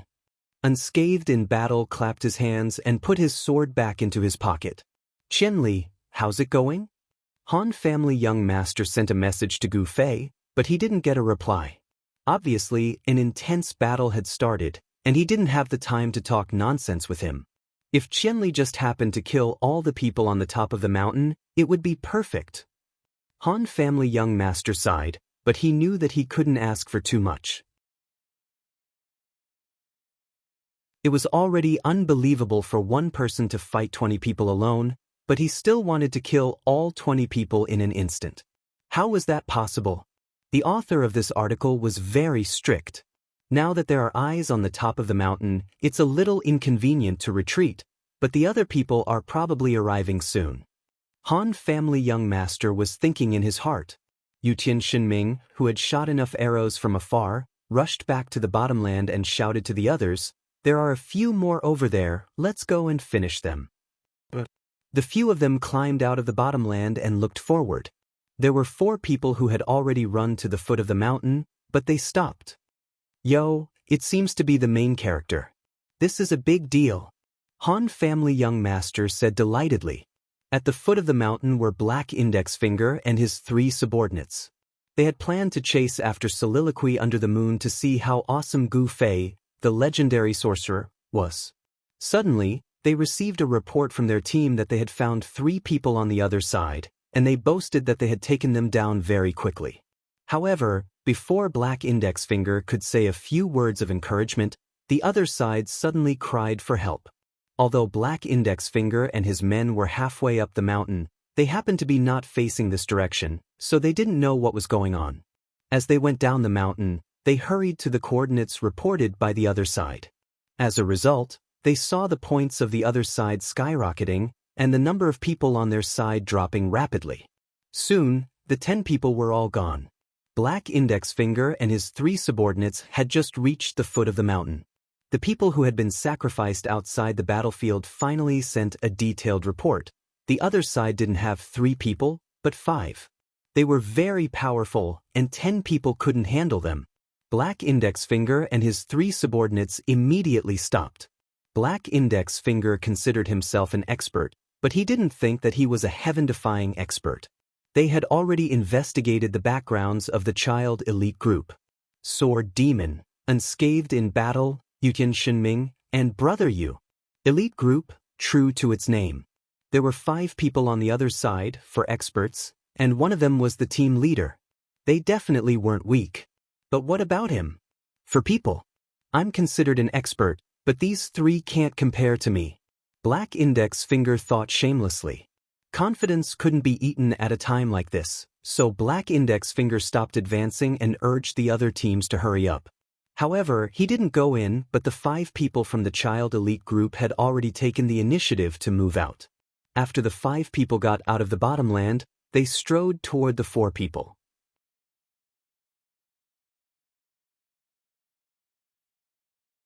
Chapter 263. The depression was not far from the foot of the mountain. Imperial Sky Divine Ming ran into the depression from another direction, and the Black Index Finger saw it with his own eyes. At that time, he was still worried. Don't tell me he ran away again? Should I go and see which direction they went? In the end, he didn't have to worry too much. The opponents didn't run at all. He didn't want to go forward, but the opponents came out of the depression to meet him. Black Index Finger was stunned. He had already calculated the outcome of a 4-on-5 fight. Seeing that the opponents had taken the initiative to attack, he immediately made a decision. Let's go up the mountain first. Compared to the teams that were rushing back from afar, the Moonlight Solitude team was closer. They would meet up with them first and fight if they could win. If they couldn't, they would drag it out. The other teams should arrive soon. The Black Index Finger urged the other 3 to go up the mountain as soon as possible. In fact, there was no need to rush them, because Black Index Finger was the slowest among the 4 of them. If the other 3 spread out and ran to the top of the mountain, they would be much safer. Now that they had to cater to Black Index Finger's clumsy movements, they were much slower. The three of them knew how to count. They could clearly see the 10 points that the opponents had just gained. How could they not know how strong they were? At this time, they hated Black Index Finger for running too slowly. They wanted to kick him, but Black Index Finger was still shouting at the three of them, "Hurry, hurry, hurry. Stuff. Are you trying to run?" Yutian Shenming ran fast and had a long range. The four of them were soon within his attack range. He drew his bow and shot. Thus, the four of them climbed up the slope with all their might, arrows constantly flying at their butts. Just like that, the four of them became living targets for the Imperial Heaven Divine Cry. The four of them didn't have a cleric, so they could only endure the arrows. Especially the first guy who was shot by Yutian Shenming. He wasn't killed instantly, but he was shot until he only had a little bit of HP left. He almost fainted from fear. His attack is too high, too high. In his fear, this guy didn't care about his brotherhood and ran away. Black Index Finger saw that he was really getting up and didn't say anything else. He looked at the other two with a pitiful expression. At least the two of them were still loyal and didn't abandon their Black Index Fingers and become living targets. The three of them continued to climb through the hail of bullets. Fortunately, Yutian Shenming's snipe was still on cooldown. Although the damage of his other attacks was higher than that of an average archer, it was not enough to kill him instantly. After all, Yutian Shenming was only one person. He was holding a bow, not a machine gun, and he had to run and shoot at the same time. The target was a live target. Even the Olympic Games did not have such a difficult event. It was understandable that he would miss occasionally. However, even if it were to miss, it would not be too ridiculous. If it were to reach the three of them, it would be enough to scare them into a cold sweat. His HP wasn't full, so if he were to be hit by a few arrows, he definitely wouldn't survive. The Black Index Finger was already trying its best. The other two also wanted to try their best, but they had to match the speed of the Black Index Finger, which was very painful. The four of them were climbing happily. Suddenly, they heard several screams coming from the top of the mountain. When they looked up, they saw the three of them standing on the side of the mountain. They opened their arms and swung them a few times, trying to control their balance. However, it was instantly judged that swinging their arms was useless, so they rolled down on their backs. The four of them were shocked. There were arrows chasing them from behind, and there was a rolling log in front of them. Oh no, a rolling person blocking their way. Even the ancient battle of Gaozhan was nothing like this. The person running in front was overestimating himself. When he saw that it was his brother who rolled down, he went forward to stop him. He didn't even consider how much strength he had. How much kinetic energy did the other party turn into when he rolled all the way from the top of the mountain? With his slender arms, was it enough to coordinate the friction force and the rolling person to achieve a balance of the two forces? He did it. The two forces were really balanced. However, physics told us that there were two states of an object under the balance of two forces. One was static and the other was moving at a uniform speed. Sadly, this guy had entered the second state. He turned into a rolling person. Because he was obstructing the one coming down the mountain, the guy began to move at a uniform speed. However, this state couldn't be maintained for long because the acceleration of gravity had increased. In the blink of an eye, the two of them rolled down the mountain in a chase. Black Index Finger and the others at the bottom of the mountain wanted to stop them, but when they saw the miserable state of their brother, they didn't dare to move. They pretended to be caught off guard and let the guy who rolled down first brush past them. The three of them looked at each other and secretly felt ashamed. Seeing that another person rolled down, the three of them made up their minds and went forward together. If one of them couldn't stop him, the three of them should be fine, right? However, some of the people who rolled down the mountain had already deviated from the track. There was only one person left in front of the three of them. The three of them thought that this was just right, so they didn't rescue the other two and went straight to this one. It was indeed easy for the three of them to stop one. The guy who had rolled halfway down the mountain was still screaming after being rescued. It was obvious that he was in great pain. Otherwise, he wouldn't have died when he reached the bottom of the mountain. Brother, it's okay. The guy who stopped the guy shook him and called out sincerely. Oh. The guy slowly opened his eyes. Seeing that he had stopped, he was overjoyed and thanked him repeatedly. "What are you thanking me for?" Before he finished, the sincere big brother turned into a white light and disappeared. Black index finger and the other guy's expressions changed. They had forgotten that there were people chasing after them. Black index finger hurriedly picked up the guy who had rolled down and said, "Hurry, go up the mountain." "Up the mountain?" the guy exclaimed. "It's very dangerous up there." "Dangerous?" Black index finger was confused. "Isn't there only one person on the mountain?" There was indeed only one person on the mountain, but he was the most dangerous one. In the parallel world, there were 2 steps to chanting a spell. The first step was to shout out the name of the spell. After shouting, magic power would be consumed, and the spell would begin to take shape. The second step was to activate the incantation to make the spell attack. If one only shouted out the name of the spell without the incantation, the spell wouldn't attack after it took shape, and naturally, it wouldn't cause any damage. For example, in the offline safe zones, one could shout out the name of the spell to summon it, but the incantation would be ineffective. Therefore, when facing a mage, one had to dodge as soon as they heard the mage's chant. Therefore, nowadays, the mages wouldn't shout at the top of their lungs.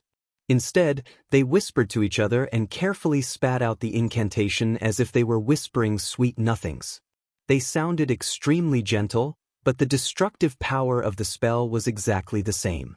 Gu Fei wasn't so gentle at the moment. Instead, he shouted at the top of his lungs, "1,000 huoshu, whoosh whoosh whoosh whoosh." Before he could finish shouting, everyone began to dodge, instantly killing a mage, who would still doubt the power of Gu Fei's spell. Of course, the earlier they dodged, the safer they would be.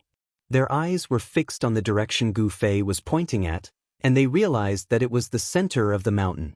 Therefore, everyone naturally scattered and dodged towards the side of the mountain. This was the effect that Gu Fei wanted.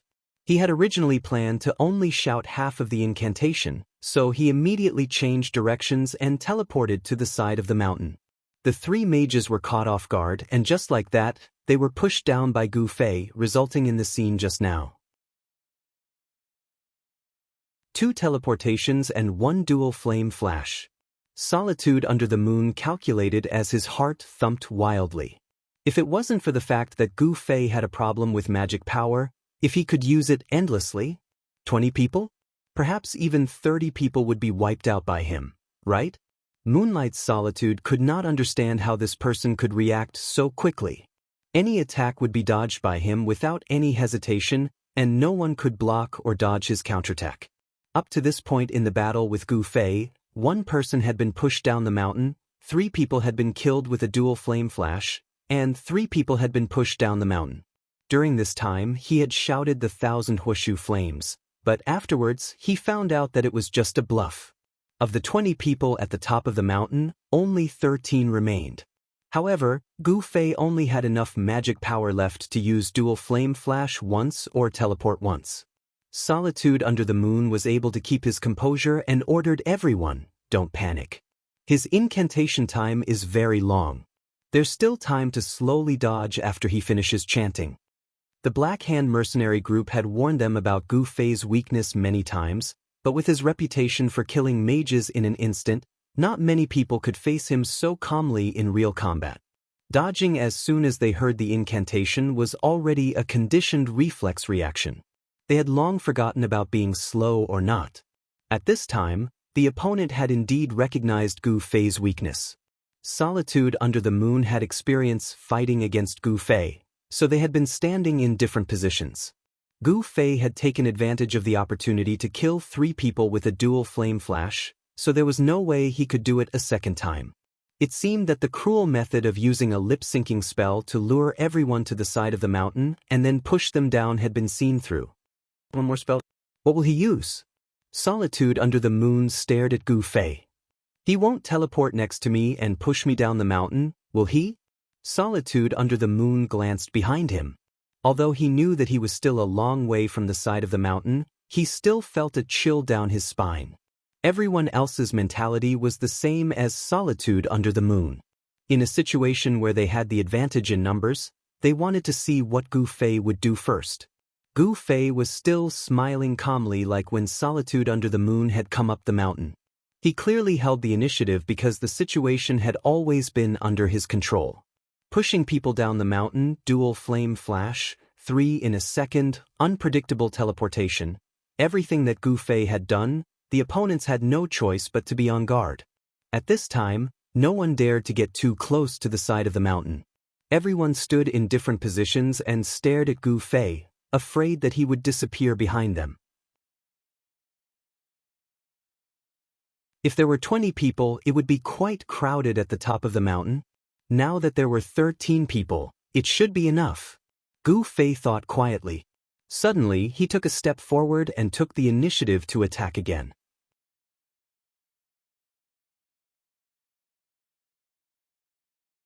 Chapter 264. At the top of the mountain, Gu Fei was facing 12 people by himself. This attack was based on the principle of proximity. Gu Fei raised his sword and stabbed at a warrior not far away. Fourth spell. Beneath the moonlight's monologue had already started calculating. If Gu Fei were to cast his fourth spell, he would not hesitate to order everyone to surround Gu Fei. In the end, Gu Fei did not make a sound, nor did his sword light up. After the warrior was hit by Gu Fei's sword, he looked at the damage and shouted in surprise, "Don't worry, just a casual strike." He was very happy, but Monologue felt very depressed.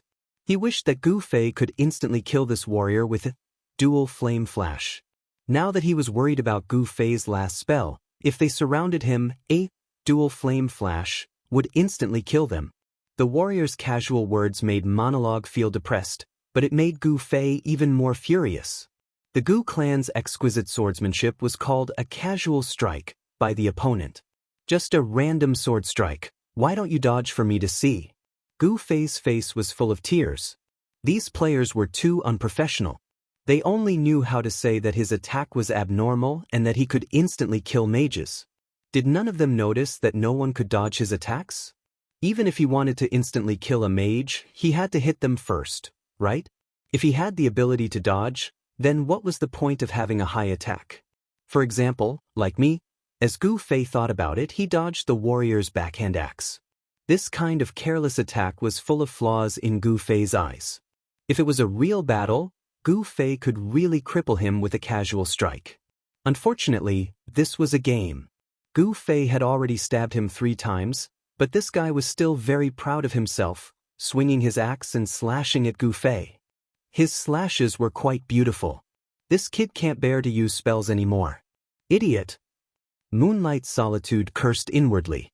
The opponents were indeed reluctant to use their spells, but because they always had a trump card that they couldn't use, the others didn't dare to surround them. Soliloquy waved his hand, wanting to get the ranged classes to help out, but when he looked around, he was shocked. There was only one archer left. Archers and mages, these 2 ranged classes, were either instantly killed or rolled down the mountain. Gu Fei had already taken care of them in the previous encounter. The fight at the beginning wasn't meaningless. Sweat had already appeared on Solitude Moonlight's forehead. All this while, he had thought that he had been pushing people, insta-killing them, and then pushing people again to take advantage of the opportunity to wear them down. Only now did he realize that there was a purpose to this. The ranged classes were almost completely exhausted, and the melee classes didn't dare to surround him. Could it be that it had become a one-on-one situation? What a joke! There's only 1 spell left. Can't we afford it? Beneath the moonlight cast healing spells to heal the warrior while ordering the others to surround him and attack him together. But he still has 1 more spell. The other melee players hesitated. There's only 1 spell left. What's there to be afraid of? He'll definitely die after we wear him down. Soliloquy roared. He deliberately spoke very loudly so that Gu Fei could hear him. His plan wasn't a conspiracy. It was an open plan that the opponents could see, but they had no choice but to use it. He wanted to give Gu Fei a heads up. He also wanted to know how Gu Fei would react to this. Gu Fei's reaction was no reaction. His normal attacks were basically useless against the priest's healing spells, but he still continued to stab at the cleric. The warrior reacted fiercely. He gripped his axe with both hands and roared, "Don't come over." Damn. He's finally here. Gu Fei was delighted when he saw his opponent's posture. Whirlwind Slash, the warrior's Whirlwind Slash. It's been a long time. Gu Fei felt that it had been a long time since he had used this move, and it had been a long time since he had used this method to block it. With a vertical sword, he took advantage of every opening. There was a crisp sound when the sword and axe clashed. Gu Fei was sent flying by the Whirlwind Slash. The warrior was stunned, but he quickly cheered up. "Ha, you can get down the mountain too." He thought that Gu Fei would definitely roll down the mountain when he was sent flying. Gu Fei, however, looked down on him disapprovingly. His block was a form of borrowing force. The direction of the force was ultimately controlled by Gu Fei. In other words, the direction of the flying was under Gu Fei's control. How could he use this force to fly down the mountain? Even if he used this force to fly down the mountain, Gu Fei would definitely be able to land steadily on the slope. Do you think this is a Grandmaster of Combat's hugging throw? There's a stun in the air. Gu Fei rarely looked down on his opponent from a gaming perspective. The soldier was happy at first, but looking at the direction and momentum of Gu Fei's flight, he reckoned that it was impossible for Gu Fei to fly out of the mountain and roll down the mountain. He felt very regretful that he could not avenge his brothers who had been pushed down the mountain, an eye for an eye. Flying in the air, Gu Fei returned his sword and unsheathed his blade. He completed the equipment exchange at a speed that could be missed in the blink of an eye. Baptism of fire in his hand, he slashed at the player next to him the moment he landed. The player had long since seen Gu Fei flying in his direction. He was still thinking that he might be able to throw Gu Fei off the mountain with a push. He was feeling quite excited. He didn't expect Gu Fei to land so steadily when he flew over, and he didn't expect the attack to arrive before he even landed. The slash was brilliant, and the flames from the baptism of fire burned the player's face red. It's a spell! The others didn't care about their own brother's life or death. They cheered and surrounded Gu Fei excitedly, ready to chop him into meat paste. Wait, that's not a spell. Solitude Moonlight was flustered. Why aren't these guys calmed down at all? If it's a spell, why is he still standing? Solitude Moonlight had experienced this attack when he fought against Gu Fei. It was an enchantment attack. It was very similar to Double Flame Flash, but the damage was completely different. By the time Solitude Moonlight shouted this, it was already too late. The melee players on his side had already surrounded Gu Fei. They had originally been scattered, but now, they all reached Gu Fei's side at almost the same time. Could it be that the place where he landed after being sent flying by the Whirlwind Slash was also carefully chosen? Only an expression of disbelief remained on Solitude Moonlight's face. His late warning didn't have any effect. Although the players who had already reached Gu Fei's side heard his shout, they were still hot-blooded. Moreover, it was too late to retreat now. They might as well sacrifice 3 people to chop Gu Fei up on the spot. Unfortunately, they still didn't know enough about Gu Fei's skills. Double Flame Flash, Flash. Gu Fei had already finished swapping equipment. He held the night streak in front of him. Gu Fei's feet spun, his waist twisted, and his arms and wrists swung in a single direction. First of all, he had to thank the Black Hand mercenary group for their fight with Gu Fei at the city gate. Because the duration of the skill was fixed, Gu Fei had been researching how to kill as many people as possible during the limited duration of the Double Flame Flash. Previously, he had simply increased his agility, increased his attack speed, and then calculated the enemy's position to maximize his attacks. However, that inadvertent turn at the city gate made Gu Fei realize how simple and stupid his thinking had been. His thinking had been solidified by the game's settings. Gu Fei felt that it was both pitiful and shameful. Previously, he had only paid attention to his attack speed. In reality, if he coordinated all the parts of his body that could move, the range of this skill would be greatly increased. At this moment, the range of Gu Fei's Double Flame Flash had reached nearly 450 degrees. This meant that some of the people standing in front of him would be hit by the same Double Flame Flash twice. This was something that no mage could do. White light bloomed around Gu Fei like fireworks. In truth, Solitude Moonlight hadn't expected this. He didn't think that Gu Fei would be able to instantly wipe out an entire circle of people. There were 6 people in this circle. Of the 20 people, only 6 were left. Gu Fei's mana had truly been used up. But the problem was that the remaining 6 people were 3 clerics, 2 knights, and an archer. This combination made Solitude Moonlight want to cry. Even if archers were the bane of mages, could they rely on an archer to turn the tables in this situation? Solitude Moonlight was still thinking when Gu Fei raised his hand. Lightning, descend. A bolt of lightning struck down. Solitude Moonlight didn't even need to think about it.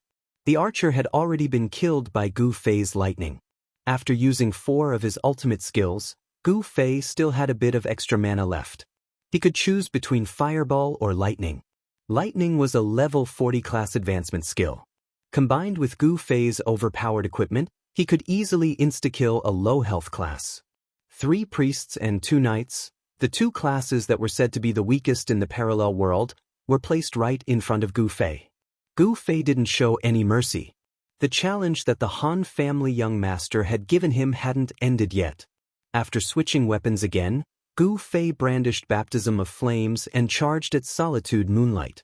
At the same time, he put on the enchanted accessories that he had taken off previously.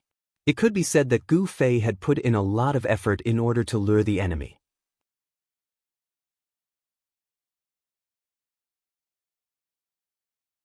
Chapter 265.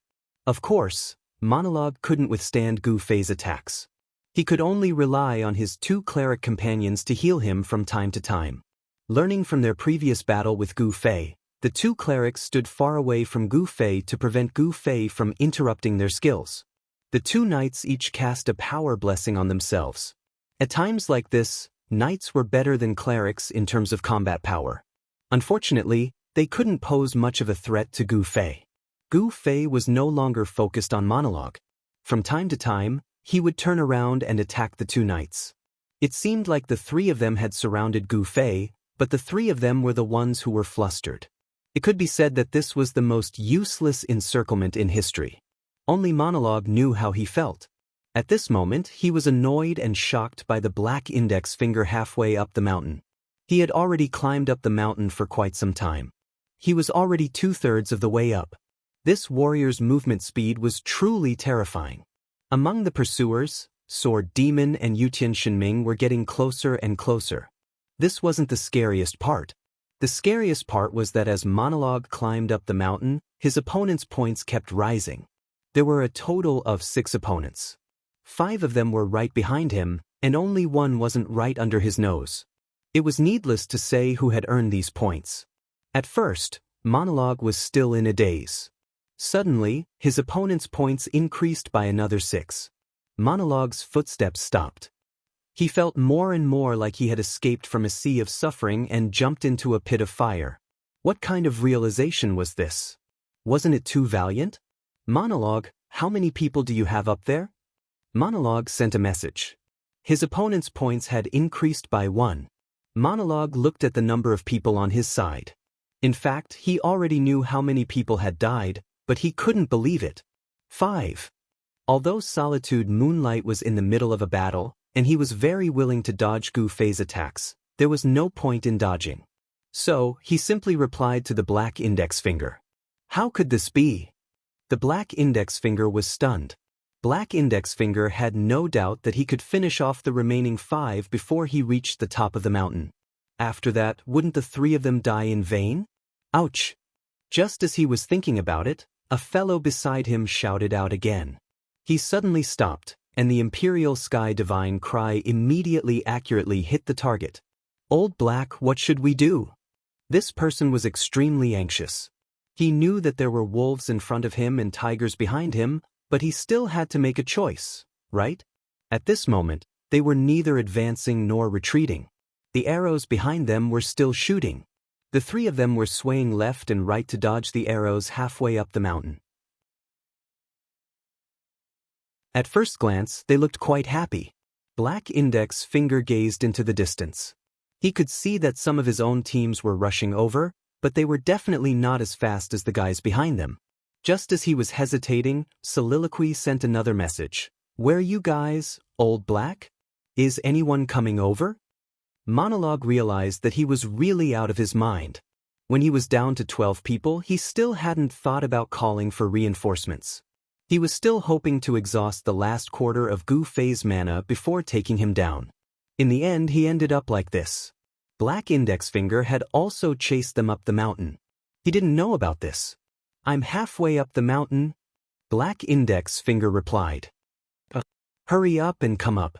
He's already out of mana, Monologue yelled. Black Index Finger heard this and immediately urged the two guys beside him. Hurry, hurry, hurry, continue up the mountain. What's wrong? One of them asked. That magician is already out of mana, Black Index Finger shouted. Go up and finish off the magician. Then, 5 and 3 of us will make a total of 8 people and hold off the attacks of the other 5 until reinforcements arrive. Then, even if all 8 of us die, the others will be trapped on the mountain and won't be able to escape. This mercenary battle will be our victory. Black Index Finger calculated in his heart. Without mana, Gu Fei's efficiency was indeed very low. Unfortunately, the other side had 2 clerics beside him. The 2 knights realized that they couldn't attack Gu Fei at all. After using Blessing of Power, which was useless, they switched to using Blessing of Life, which could recover health. One of the 2 paladins was a level 40 paladin who also had a recovery skill. In the end, they didn't surround him anymore. They spread out and took turns to heal Soliloquy's soliloquy. After a while, they realized that the situation wasn't dangerous at all. Without mana, Gu Fei's attacks were really weak. If the Baptism of Fire didn't use any enchantments, it was so weak that it was almost negligible. This enchantment would disappear from time to time, so the other healers weren't very busy. Moreover, the 3 of them took turns. If they knew the time well, they could make time to eat fruits to replenish their mana. There was no end to this. It was just that Monologue had to suffer as a sandbag. Moreover, he was being cut by knives and burned by fire. It was quite miserable. As for Gu Fei, it was useless in this situation. The others gradually relaxed. If it weren't for the fact that Monologue still had a bitter expression, they would have been happy to watch Gu Fei's useless performance. How could Gu Fei not know this situation? Previously, the 3 of them had surrounded him. He had slashed left and right, and the 2 clerics were a bit nervous. They kept casting recovery spells. Gu Fei was hoping to quickly exhaust their mana so he could kill them one by one. Unexpectedly, the other side wasn't that stupid. After being nervous for a while, they immediately made a clear judgment. In the current situation, there was no point in continuing. Gu Fei stopped and put his knife back into his pocket. The others looked at him suspiciously. Gu Fei spread his hands. I can't kill him anyway, so what's the point of fighting? What trick do you have now? Monologue was very nervous. In his heart, Gu Fei was sinister and vicious. Don't you know the situation just now? It was just a waste of time. Gu Fei said as he sent a message to the Han family young master. I can't, the challenge failed. I can't fight anymore. There are only 5 of them left. 3 clerics and a paladin are washing up. There's no end to it. Hold on, we're coming up soon. The Han family young master said. Is that so? Gu Fei walked to the side of the mountain. In his eyes, Monologue and the others were basically air. To be honest, Gu Fei felt that it was quite boring to fight these 2 non-combat professions. Yo, your people are almost here. Gu Fei stood at the side of the mountain. The first people he saw were Black Index Finger and the others. Not far behind them were Sword Demon and Yutian Shinming. Behind them were the Han family young master, Unscathed in Battle, and Brother Yu. Behind them were the 4 Black Hand mercenary group teams rushing over from different directions.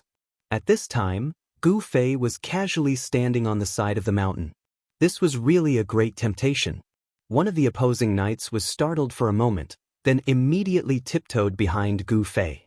The other 4 immediately understood his intentions, and in an instant, the top of the mountain became silent. Sword Demon Yudin, you 2 run faster. Catch them. Gu Fei waved his arms. The 5 of them didn't have the mind to pay attention to the other side. The knight heard Gu Fei shouting and was afraid that he would suddenly turn around. He quickened his steps and finally reached behind Gu Fei. When he was about to reach out, Gu Fei suddenly turned his head. The knight's 2 arms were in front of him.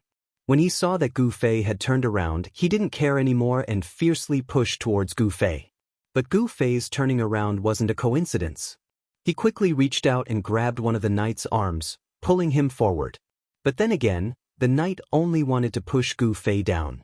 He didn't bring out the kind of courageous and murderous aura that seemed like he was going to perish together with Gu Fei. He just moved his arms forward. Gu Fei didn't need to use this bit of force to drag the knight down. But Gu Fei really didn't want to miss such an opportunity.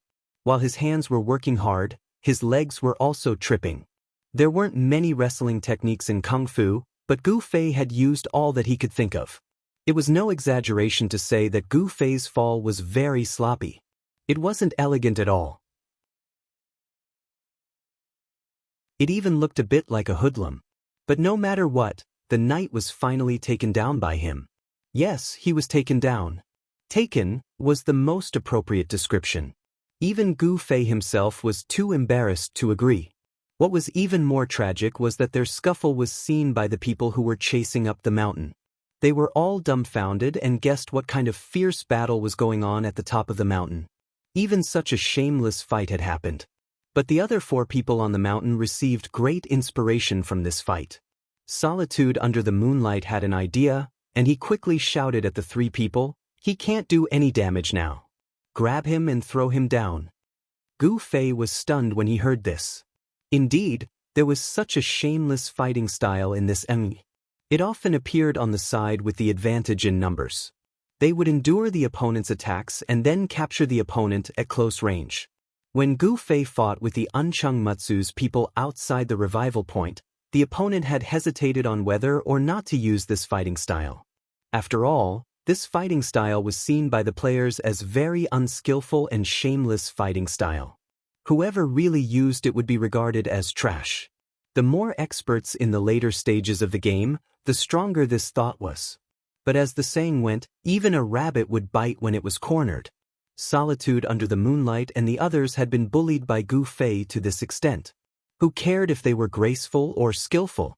They aggressively rushed up to capture Gu Fei alive. Frankly speaking, Gu Fei was really afraid of this move. If he slashed at them, they wouldn't dodge and the 4 of them would just squeeze them in the middle. Gu Fei didn't have any strength. No matter how skillful he was, it would be difficult for him to use it in this situation. He had to dodge. Thus, on the top of the mountain, Gu Fei had a bitter expression as he fled from the 4 people who had turned into pushing the mountain. Fortunately, I have the advantage of speed. Gu Fei wiped his sweat. If drifting didn't have any strength at this time, he would definitely get lost. Gu Fei sighed in his heart.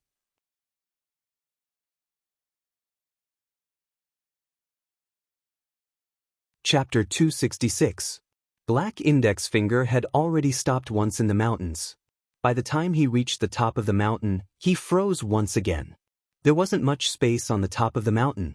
Gu Fei and his 4 team members chased each other and had a great time. The atmosphere was so harmonious that Black Index Finger thought he had transmigrated. While Solitude and the others were shouting, "Over there," and block him," Gu Fei was the first to spot him. The joy on his face was definitely not fake. Gu Fei pounced towards Black Index Finger. "Let's duel!" Gu Fei shouted. He had had enough of this game of eagle and chick.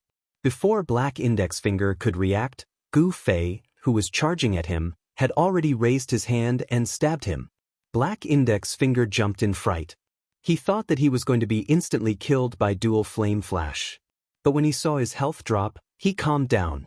Enchantments and Dual Flame Flash weren't things that ordinary people could differentiate. Solitude finally saw Black Index Finger. It turned out that Gu Fei was standing next to him. He looked at the 4 of them seriously and said, "Stop messing around and fight properly." Black Index Finger took the lead and slashed at Gu Fei. At the same time, he called out to the 2 team members who had come with him, "Hurry up and finish him off." One of them was an archer and the other was a thief. One quickly pulled away, while the other circled around to Gu Fei's side to attack Gu Fei together with black index finger. With 3 priests and a paladin present, Gu Fei's efforts were useless. However, the other side didn't use such shameless methods to bother him, which made him feel relieved. Calculating that Sword Demon and Yutian Shinming were probably about to arrive, he became spirited and tried to deal with his opponent. Originally, Black Index Finger had thought that it would be a piece of cake to deal with a mage who had no mana. He hadn't even bothered to use his strongest skill, Whirlwind Slash. In the end, however, he discovered that Gu Fei's skills were even more ridiculous than the rumors said. No matter how hard he tried, his sword couldn't hit him. But what about his opponent's sword? He didn't know how many times he had scratched himself. The thief next to him was even more embarrassed. Gu Fei circled around the Black Index Finger, while the thief chased after him, waiting for Gu Fei to slow down before stabbing him. However, Gu Fei spun faster and faster, so the thief turned in the opposite direction to block him. In the end, Gu Fei also turned. The thief had been at the top of the mountain for a while now, but he hadn't done anything at all. He just foolishly circled around the Black Index Finger until he and the Black Index Finger were about to throw up. As for the archer, he couldn't even aim his tracking arrow at Gu Fei, who was constantly moving. The moment he released the bowstring, the arrow hit the Black Index Finger. The archer was so scared that he didn't dare to shoot a second arrow. Solitude under the moonlight led the others to take turns replying to the Black Index Finger. In the end, the Black Index Finger looked at them angrily. One person replying is enough. Everyone else, surround this kid. As the boss, everyone had integrity. The Black Index Finger wasn't in the mood to be a punching bag like Solitude under the moonlight. Solitude wanted to say that they wouldn't be able to surround him with so few people, but in the end, he didn't say it. Many people felt that it was an exaggeration to say how strong Gu Fei was. That day, after Solitude under the moonlight failed the two-way quest, he would always be laughed at by his teammates when he talked about how abnormal Gu Fei was. To be honest, when the 20 people were beaten up by Gu Fei, Solitude under the moonlight felt a sense of revenge. In response to the leader's call, 3 priests and 1 knight contributed their strength to surround Gu Fei. But just as Solitude under the moonlight thought, with Gu Fei's movement speed, the priests didn't have a chance to surround him. The top of the mountain was filled with Gu Fei's figures. In the end, the Black Index Finger could only chase after him like the thief. There was a mess of shouts from the top of the mountain. This way, block him, block him. It was the same as when the Black Index Finger first came up the mountain. So I really did transmigrate. The Black Index Finger thought absent-mindedly. The sound of arrows flying through the air disrupted the situation on the mountain. Yutian Shinming and the Sword Demon had finally arrived. Gu Fei wiped the sweat off his forehead. They're finally here. Imperial Sky Divine Ming clicked his tongue in wonder. Even you have times when you can't hold on. I can't. Gu Fei sighed. There are too many priests. It's better if there aren't any. These words made Solitude under the moonlight very sad. He had been worried that they only had 3 priests and 2 knights left. How good would it be if they were all combat professions? The enemy sorcerer thought the same. From what he said, if they really had that kind of lineup, he would have already killed them all. The Black Index Finger's face was ashen. He had personally experienced how difficult it was to deal with Gu Fei. He no longer doubted that Gu Fei alone could stall for time. Now that the other 2 had arrived, would the other 3 be far behind? Could they really hold on until reinforcements arrived? More importantly, the Black Index Finger didn't even have the ability to escape. There were 7 people on the mountain. Apart from an archer and a thief, the others were the slowest type. Go! Imperial Sky God Ming did not say much, and shouted as he charged forward, opening his hand and shooting an arrow at the archer. Sword Ghost also dashed out with swift step, heading straight for the thief. The archer was saved by the Black Index Finger when he rolled down the mountain. He didn't have full HP to begin with. After being sniped by Yutian Shinming at close range, there was no doubt that he would die. Although there were many priests, they didn't have a chance to heal. The Black Index Finger roared and charged towards Yutian Shinming. Yutian Shenming was experienced.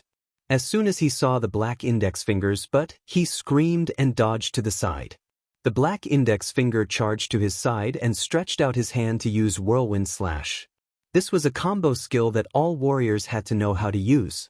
Yutian Shenming was forced into a difficult situation. He almost rolled and crawled away from the black index finger, barely dodging the Whirlwind Slash. The black index finger immediately cancelled the skill. Otherwise, it would be a waste of rage. Gu Fei saw this as an opportunity. He quickly closed in and slashed at the black index finger's head. He then pushed with his hand, wanting to catch the black index finger off guard and roll down the mountain. This time he was too careless. A warrior's strength was overwhelming compared to a mage's. In front of a warrior, the skills that Gu Fei had taught a knight were all useless. Gu Fei's push was very solid, but the black index finger was as still as a mountain. It reflexively reached out and grabbed Gu Fei. With a swing of its arm, it threw Gu Fei away. Beautiful! Solitude Under the Moon was excited, as expected of the boss. He used a trick to deal with the most difficult person to deal with. In fact, the black index finger was also at a loss. Everything that happened just now was a reflex. This kind of movement was the fastest, so Gu Fei didn't have time to react.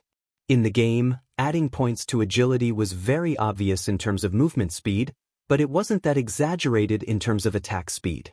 If a warrior's attack was as slow as a movie, then an agile thief's attack was 8 times faster. No matter how strong a warrior was, he wouldn't be a match for them. Sigh, I was too careless. In the air, Gu Fei reflected on himself and sighed at the huge difference in strength. He then adjusted his posture and maintained his balance. When the black index finger realized that it had done something big, it turned around to see how Gu Fei rolled down. In the end, it saw him land firmly on the mountain. Sword Demon Yutian, you guys hold on for a while. Gu Fei shouted towards the top of the mountain. He didn't go up anymore. He took an apple and started munching on it. Of course, Solitude Under the Moon also heard Gu Fei's voice. His expression changed. Was he fine even after being thrown down? He rushed to the side of the mountain and looked down. He saw Gu Fei leisurely eating an apple. His eyes met the black index fingers in shock. I can't let him recover his mana. Solitude Under the Moon was about to cry. How could the black index finger not know that this was very important? At this moment, he only hated himself for using so much force and throwing Gu Fei so far away. It was too late to rush over to stop him from eating the apple. Solitude Under the Moon made his last effort. He sent a holy light orb at Gu Fei and floated to Gu Fei's side. Gu Fei didn't dodge. He bought more time to recover. After being hit by the holy light orb, the effect of the apple was interrupted. However, Gu Fei also recovered a quarter of his mana. He chuckled and shouted, I'm coming. He pulled out the dark streak sword and rushed back up the mountain. It's over. Solitude Under the Moon was a very meticulous person. He carefully studied Gu Fei's playstyle, trying to find some unknown flaws. He hadn't found the flaws, but he knew a lot about Gu Fei's habits. When Gu Fei didn't have mana, he would use a saber. When he had mana, he would switch to this long sword that no one had been able to identify. In fact, at this time, the top of the mountain was already in a mess by Sword Demon and Yutian Shenming. As for the thief, Sword Demon stabbed and Yutian Shenming shot. The two of them worked together and didn't give the priest a chance to do anything. It was even easier for them to bully the two priests and the knight. On the other side, Black Index Finger and Solitude Under the Moon were still sighing at Gu Fei's resurrection. Was there any suspense in the subsequent situation? Black Index Finger, Solitude Under the Moon, the two priests, and the knight were all slow. It was impossible for them to escape from Gu Fei's trio. The priest's recovery spell was no longer useful. The combined attacks of these three were enough to kill any class in an instant. Black Index Finger was this heroic. Sword Demon's backstab, Yutian Shenming's snipe, and Gu Fei's dual flame flash. Under such unprecedented treatment, if Black Index Finger didn't die, he would be letting the audience down. The remaining four had nothing else to say. After being beaten up by the three of them, they were all sacrificed. The three cleaned up the mountaintop and went to the edge of the mountain to look. The Han family young master and the other two were only a few steps away. The other four teams were also clearly galloping on the map.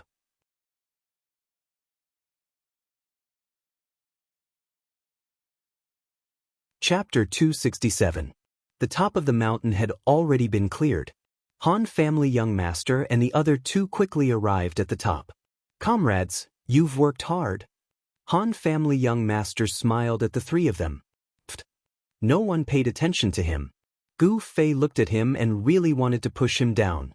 They were the ones who had been fighting hard, but this guy was acting like a boss the moment he came up. Look at him standing at the side of the mountain, his priest robe fluttering in the wind. He had the look of a great man. Just as he was thinking about it, the Han clan young master raised his arm and pointed at a group of people. "Qianli, I'll leave that group of people to you." Gu Fei looked up, took out an apple and started munching on it. "Yutian, you go and harass that team." Han family young master pointed at another team. Yutian Shinming's eyes were firm. He pulled his bow over his shoulder. "Let's go." After saying that, he went down the mountain. "Sword Demon, you go and harass that team." Han family young master pointed at the third team. "Sword Demon is a bit troublesome, right? Brother, you said." Sword Demon wasn't an archer after all. Even though he had the advantage in speed, he still had to get close to attack. The risk was much higher than Yutian Shinming. "No problem." Sword Demon calmly followed Yutian Shinming down the mountain. "It's none of my business again?" Unscathed in battle was quite depressed. A warrior's fighting style was to fight to the death with high defense and high HP. Circling around wasn't his forte. Fighting with fewer people, he wouldn't be able to hold out unless his equipment level was much higher. Black Hand's people were all level 39-40. Even if unscathed in battle's equipment was better, he wouldn't be that strong. "It's none of your business. Stay here." After saying that, the Han family young master bent down and sat cross-legged on the side of the mountain. He took out 2 bottles of wine from his pocket. "Do you want it?" The two of them shook their heads. The young master of the Han family placed 1 bottle beside him and held the other. As he muttered, "It's not cold enough," he opened the bottle with a bang and gulped down a mouthful. Then, he looked down the mountain with a satisfied expression, looking very satisfied. There were 4 teams in total. They harassed 3 teams. What about the last one? Brother Yu was worried again. 4th team? That's also Qianli's. Han family young master said. You didn't tell him." Brother Yu muttered. "No need. Those people will find them by themselves." Han family young master said confidently. Brother Yu looked at the situation at the foot of the mountain and immediately reacted. The 3 small dots were already heading towards the opposing team. Even if you couldn't see who was who, you could tell them apart from their fighting style. The one who didn't get close to his opponents and kept his distance as if he was taking a stroll was obviously Yutian Shinming. The arrows couldn't be seen from the top of the mountain. They could only see the opposing team of 10 moving east and west. They were being led by the nose by Yutian Shinming. The one who suddenly disappeared while walking and reappeared was already in front of the opposing team. Then, he immediately turned around and ran. It looked like he was in danger and was obviously Sword Demon. The 2 teams were originally advancing in an orderly manner. However, when they came into contact with the 2 of them, they started to become restless. However, they were only restless. After Gu Fei suddenly disappeared, the entire 3rd team went berserk. The 3 people at the top of the mountain could see the flames in their team. Then, there was a circle of white light. Then, an empty space appeared in the middle of the team. Gu Fei slaughtered left and right, showing no mercy. The range of his dual flame flash had been honed to such a large extent that it was akin to a warrior's whirlwind slash. In just a few moments, the 10-man squad had been completely annihilated. Only one person managed to escape, but before he could even take a few steps, there was a sudden clap of thunder. A bolt of lightning exploded on top of that person's head, instantly turning him into a white light. The 3 people at the top of the mountain were dumbfounded. Han family young master, who was holding a wine bottle, sighed. I didn't expect to see this guy from this angle. I feel that he's even more abnormal. Gu Fei, who had taken care of a team of people, stood alone in the wilderness. He didn't seem to be moving at all. The three people at the top of the mountain laughed. "Idiot, are you eating apples again?" As for the fourth team that hadn't been assigned to follow Gu Fei's orders, they had already turned around and headed in that direction while they were fighting. This was exactly what Han family young master had planned. If they encountered Gu Fei's men, they would definitely call for help immediately. Thus, they wouldn't need to arrange for the fourth team to rush over. Who would have thought that Gu Fei was so strong that he could wipe out people so quickly? When that team sent out a distress signal, the fourth team's reinforcements had only reached halfway when they found out that the other team had been wiped out. Anyone with normal brain power would naturally think that the 10 of them would just be throwing their lives away. They immediately stopped in their tracks. Gu Fei was clearly standing alone in the wilderness. However, the 10 people who didn't seem to be far from him were even more hesitant. "Have you finished eating the apples?" Han family young master asked in a private chat. "Despise. I'm eating bananas." Gu Fei said, "I've finished 267,324. There's another team over there." Han family young master said, "Got it." Gu Fei didn't stay for long in the wilderness. He immediately set off towards that team. Not having enough mana actually had its own benefits. It would take less time to recover from 0 to full, wouldn't it? The fourth team also moved after hesitating for a while. However, they didn't move towards Gu Fei. Instead, they moved towards the other two teams. The other two teams had obviously received the same instruction. They began to ignore the harassment of Yutian Shenming and Sword Demon. The three teams wanted to combine. Unfortunately, their movements were completely under the bird's eye view of Han family young master. The speed of the three teams combined couldn't keep up with Gu Fei's pursuit. In the blink of an eye, Gu Fei caught up with a team. What followed was a repeat of the previous scene. A flash, a riot, a circle to the left, a circle to the right, and then a circle to the side. Then he chased around. One person fled, and with a bang he was killed by lightning. A whole 10 people were wiped out just like that. The Black Hand mercenary group had a total of 87 people. They were ambushed by Gu Fei at the top of the mountain. Drifting and the other two died heroically. Student Xiaoying, who was exploring in the woods, was ambushed by Sword Demon and Yutian Shenming and died. Then, Gu Fei ambushed the small mountain again and killed 3 people. Then, the 10-people team encountered Han family young master and the other 4 people in the depression. They were wiped out. The 20-people team under the moonlight at the top of the mountain encountered Gu Fei and were wiped out. The black index finger led the 4 people in a situation where there were wolves in front and tigers behind.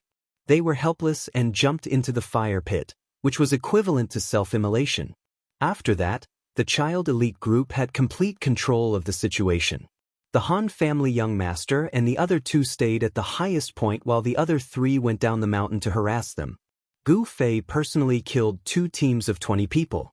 Sword Demon and Yutian Shenming killed 5 people in the process of harassment. At this point, the Black Hand mercenary group had sacrificed 66 people, leaving only 21 people. Among these 21 people, 6 people had gone out to various parts of the forest to wait for the rabbits. They didn't expect that the rabbits would have bitten most of the hunters. They received the call to gather and came out of the forest to run to the gathering point. However, along the way, they saw the other party's points skyrocket while their side's numbers dwindle. Soon, other than the 6 of them, there were only 15 people left. These 15 people were put together by 2 teams. At this time, they looked at each other in fear.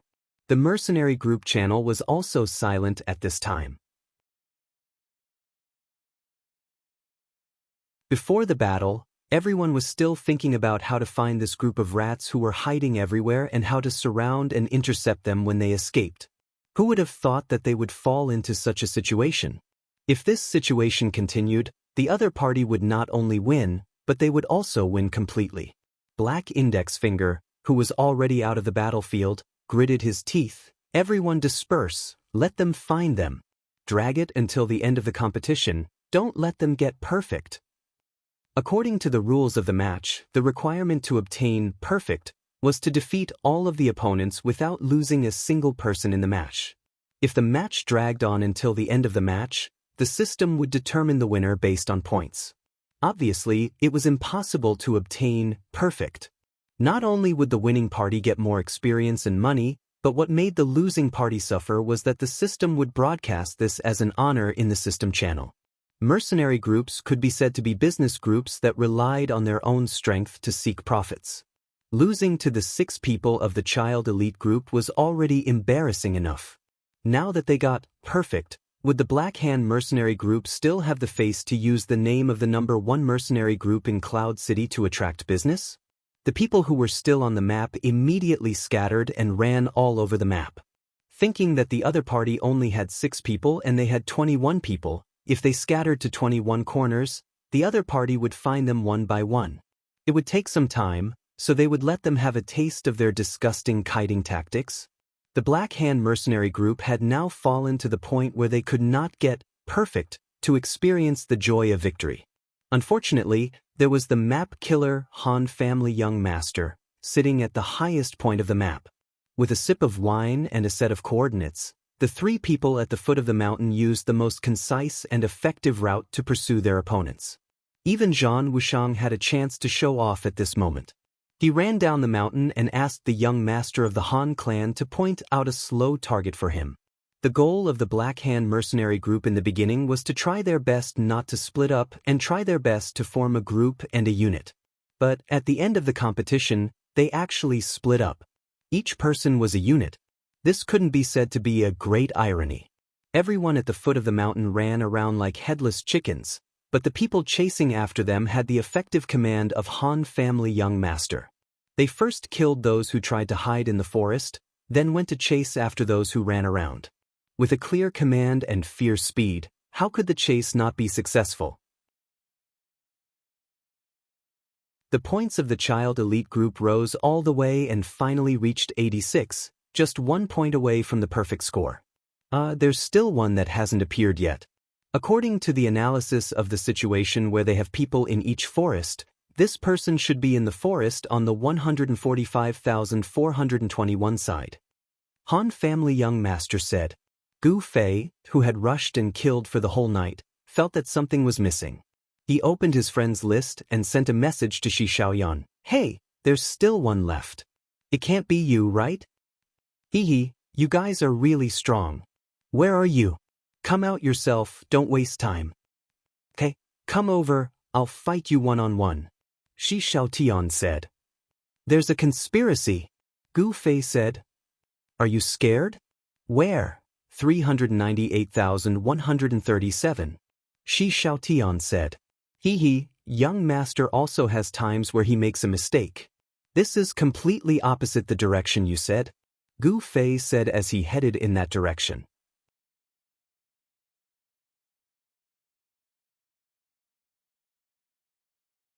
Chapter 268.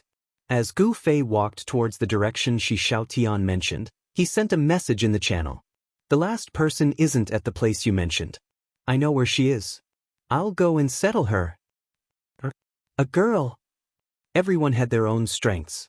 Just from this small detail, unscathed in battle and Yu Tianxinming's thinking and reaction were much sharper than Han family young masters.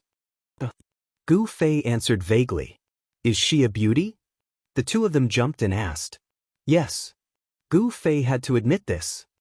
Where is she? Where is she? The 2 of them shouted. When Gu Fei reported the coordinates, Yu Tianxinming laughed wildly. Unscathed in battle, can you be faster than me? Damn it, stop arguing. Keep the channel clean. Han family young master said. It was a typical example of using common interests to suppress private interests. They had already fought to this point. Why did they still need to keep the channel clean? Are you sure that person is at the place you mentioned? Han family young master asked. To be honest, the other person's coordinates were actually on the diagonal of his judgment. Such a deviation made this narcissist feel embarrassed. This. Han family young master said this. Gu Fei hesitated. He was right. What kind of person was Shi Shaun? A liar girl. What if this was a conspiracy? Moreover, the competition participants had already given him a hint. She would be very despicable. I shouldn't believe her so easily. Sword Demon, you should go to the forest I mentioned. Han family young master could tell that Gu Fei wasn't sure. Okay. Sword Demon nodded and left. At this moment, Han family young master finally stopped drinking. He picked up the bottle and stood up. He went to the coordinates Gu Fei mentioned and looked into the distance. He was startled. Aya, there's no need to go. The person is really here. The coordinates are exactly the same as what Qianli just said the Han family young master. Brother Yu was also beside the Han family young master. When he saw the person standing on the map, he immediately confirmed it. Oh, then I'll head over, Gu Fei said as he headed in the direction of the coordinates. I'll go too. Yutian Shenming also didn't want to miss the opportunity to see the beauty's face. Qianli, will you show mercy to beautiful women? Unscathed in battle asked pitifully. I won't, Gu Fei said firmly. Sigh, then I'm not going. Unscathed in battle had expected this answer. He had seen how merciless Gu Fei was when he fought against the reborn Amethyst. This PvP maniac probably wouldn't understand something as elegant as showing mercy to the fairer sex. You guys go. I'll keep you updated on the person's movements, said the Han family young master as he sat down on the ground again. He held the bottle and prepared to use his coordinates ability. However, the person just stood there and didn't move at all. The Han family young master felt like he had nowhere to use his commanding talent. On the map, Gu Fei was heading in that direction. Divine Cry's journey was rather tortuous. One moment it was east, the next moment it was west, the next moment it was north, and the next moment it was south. Finally, it cried out in the channel, I can't find the coordinates. Ha, you idiot with no sense of direction. You still want to see beautiful women? Die in that sinful forest. Unscathed in battle was very happy. Gongzi, help me. Point me in a direction, shouted Yutian Shenming. Forget it. Qianli is already here. He'll take care of his opponent in 2 seconds. Just rest here. The Han family young master was too lazy to guide him. It was extremely troublesome to guide Yutian Shenming. Previously, when he guided the 3 of them to intercept, he only needed to give Gu Fei and the Sword Demon the coordinates, and they would go there themselves. On the other hand, Yutian Shenming had to guide the Han family young master step by step. In the end, he just randomly pointed him in a direction and let him run in a straight line, then collide with the enemy. Since Yutian Shenming had the eyesight of an eagle, he didn't have to worry about not being able to find his opponent. On the empty ground at coordinates 398,137, Shi Shaotian just sat there without moving. She kept watching Gu Fei from afar. When he was 3 meters in front of her, Gu Fei stopped and looked at her with great vigilance. Coming! Shi Shaotian didn't think much of it and stood up from the ground. And you're alone. What's the point of fighting? Just back off, said Gu Fei. Although the points wouldn't be counted to the winner's head, the overall score would still be counted as perfect. What? You don't dare to fight with me? Shi Shaotian waved her fist. Her hand was wrapped in bandages, like a boxer. If Gu Fei remembered correctly, this girl's class should be an archer. Are you sure you want to fight with me? You know that I'm very heavy-handed. Gu Fei reminded. When the 2 of them first met, Gu Fei had stabbed Shi Shaotian with a flying dagger, causing him to bleed profusely. That was the most serious injury Gu Fei had ever dealt in the game. After that he had fought countless players, but he had never seen such an injury. It was unknown whether it was because the players were low level and had poor equipment, so they were very fragile and easily injured, or if the game company felt that the damage was too realistic and secretly adjusted it. But to be fair, as a game, it was a bit exaggerated to make the injuries so realistic. The theme of the game was always combat. Players leveled up every day, fought quests, and PvP battles. Every day, they were cut into pieces. If the damage was really so realistic, was this a game or a death by 1,000 cuts? Don't worry, I have a lot of experience being killed. What haven't I seen before? Said Shi Shaotian. If that's the case. Gu Fei finally unsheathed his sword. He had never planned to go easy on anyone, but when it came to Xiaoyan, he had a feeling that this girl was scheming something. Teleportation, move. Gu Fei finished chanting with a quick movement of his lips. Only he and the system could hear his voice. This was a pronunciation technique that all the expert mages had mastered. There was a rumor that players who were mages from a parallel world could sing in karaoke very clearly, no matter how low it was. The moment he disappeared, Gu Fei had already flashed behind Shi Xiaotian. However, this girl was indeed someone who was often chased by others. She seemed to have sensed the approaching danger, and had already started to dodge to the side.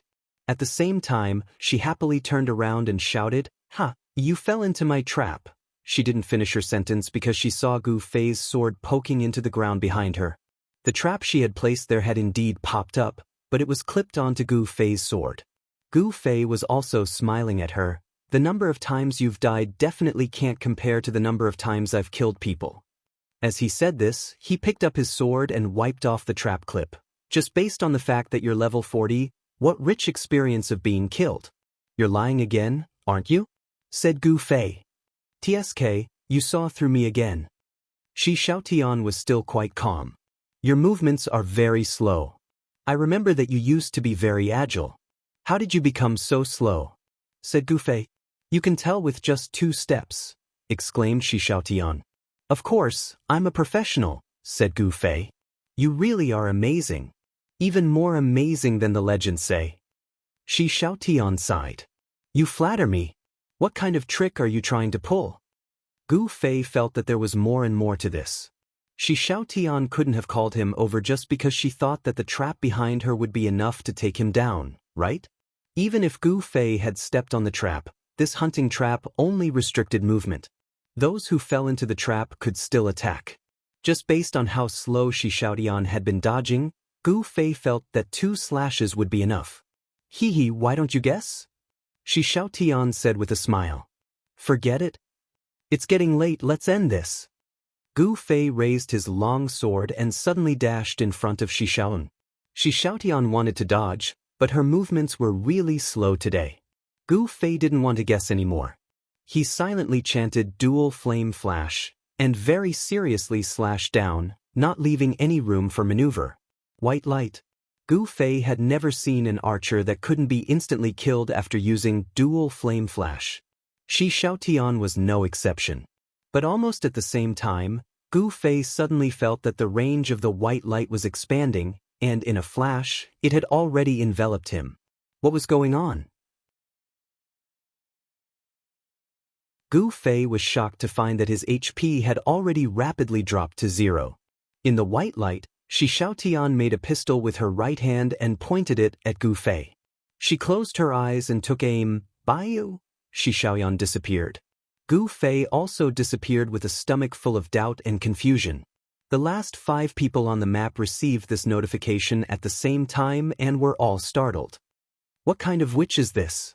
She actually died together with our General Qianli?" Unscathed in battle exclaimed. "Gongzi, what did you guys see on the mountain?" Sword Demon was also very surprised. With Gu Fei's skills, 10 people were all dead. Who could actually single-handedly kill Gu Fei? Although the other party also died, it was definitely a very impressive achievement. Han family young master and brother Yu also looked at each other.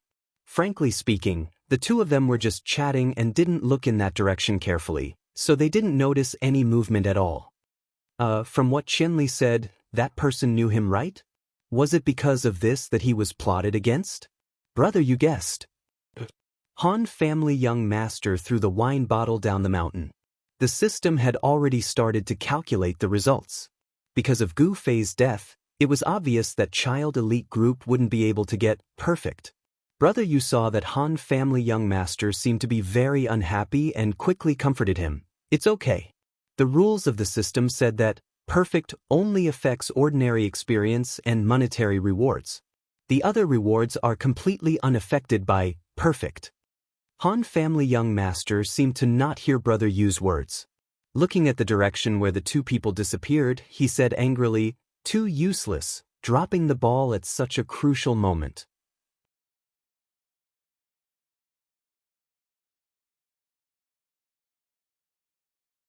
Chapter 269. At the end of every match, the system would do some calculations, and the winner who stayed in the map would not be teleported out of the map. Although the Black Hand mercenary group had already completed the map, the people at the teleportation point had already left. They were not in the mood to stay and admire the faces of the winners. At this time, the teleportation point outside the mercenary building was empty. Gu Fei was teleported there, and he immediately saw Shi Xiaotian on the other side of the teleportation point. At this time, the system had already announced the final result. Naturally, it was Child Elite Group's victory. However, the perfect broadcast that the Black Hand mercenary group thought would tie them to the pillar of shame did not come. The Black Hand mercenary group was shocked. They quickly looked through the system and finally found the final result. Child Elite Group, 87 points, Black Hand mercenary group, 1 point. One of them died? The Black Hand mercenary group couldn't believe it. This was because after the Black Index Finger gave the order to disperse and delay, the speed at which their members were cleared out did not slow down at all. At that time, the entire group was already at their limit in disappointment. In the end, they did not wait outside the arena for any results and left dejectedly. At this time, they actually killed one of their opponents. The Black Index Finger was very satisfied with this result. He shouted in the channel, "Who was it? Who killed one of them? Who killed who?" No one made a sound. What's going on? Is it popular to do a good deed without leaving a name? The Black Index Finger scolded with a smile. He only knew that when they were down to 21 people, the opponents still maintained the perfect hope. The person who killed one of them could only be one of these 21 people. But who are these 21 people? The Black Index Finger had no idea. At the same time, he was very curious. This was a good thing. Why didn't anyone find out? There was a lot of discussion in the channel. There were all kinds of guesses. In the end, they came to the conclusion that someone from the opponent accidentally rolled down the mountain and died. In the past, such a strange way of dying would definitely not be convincing. However, in today's match, a few members of the Black Hand mercenary group had died in such a cowardly way. In the end, the opponent did not get the perfect hope because of such a cowardly way. Retribution, everyone said in the channel. At this moment, the 5 members of the Child Elite Group were also teleported out of the map. They were surprised to see that the outside was so quiet, but they had no time to care about others. The Han family young master looked around. "Qianli, where the hell did you go?" When he didn't see anyone, he quickly sent another message. "Wait, I have something to do." Gu Fei replied. "I'll wait for you in the tavern." The Han family young master said coldly and left with a dark face. "Isn't your reaction a little too big?" Yutian Shenming was a little surprised. They felt a little regretful that they didn't get a perfect score, but that was all.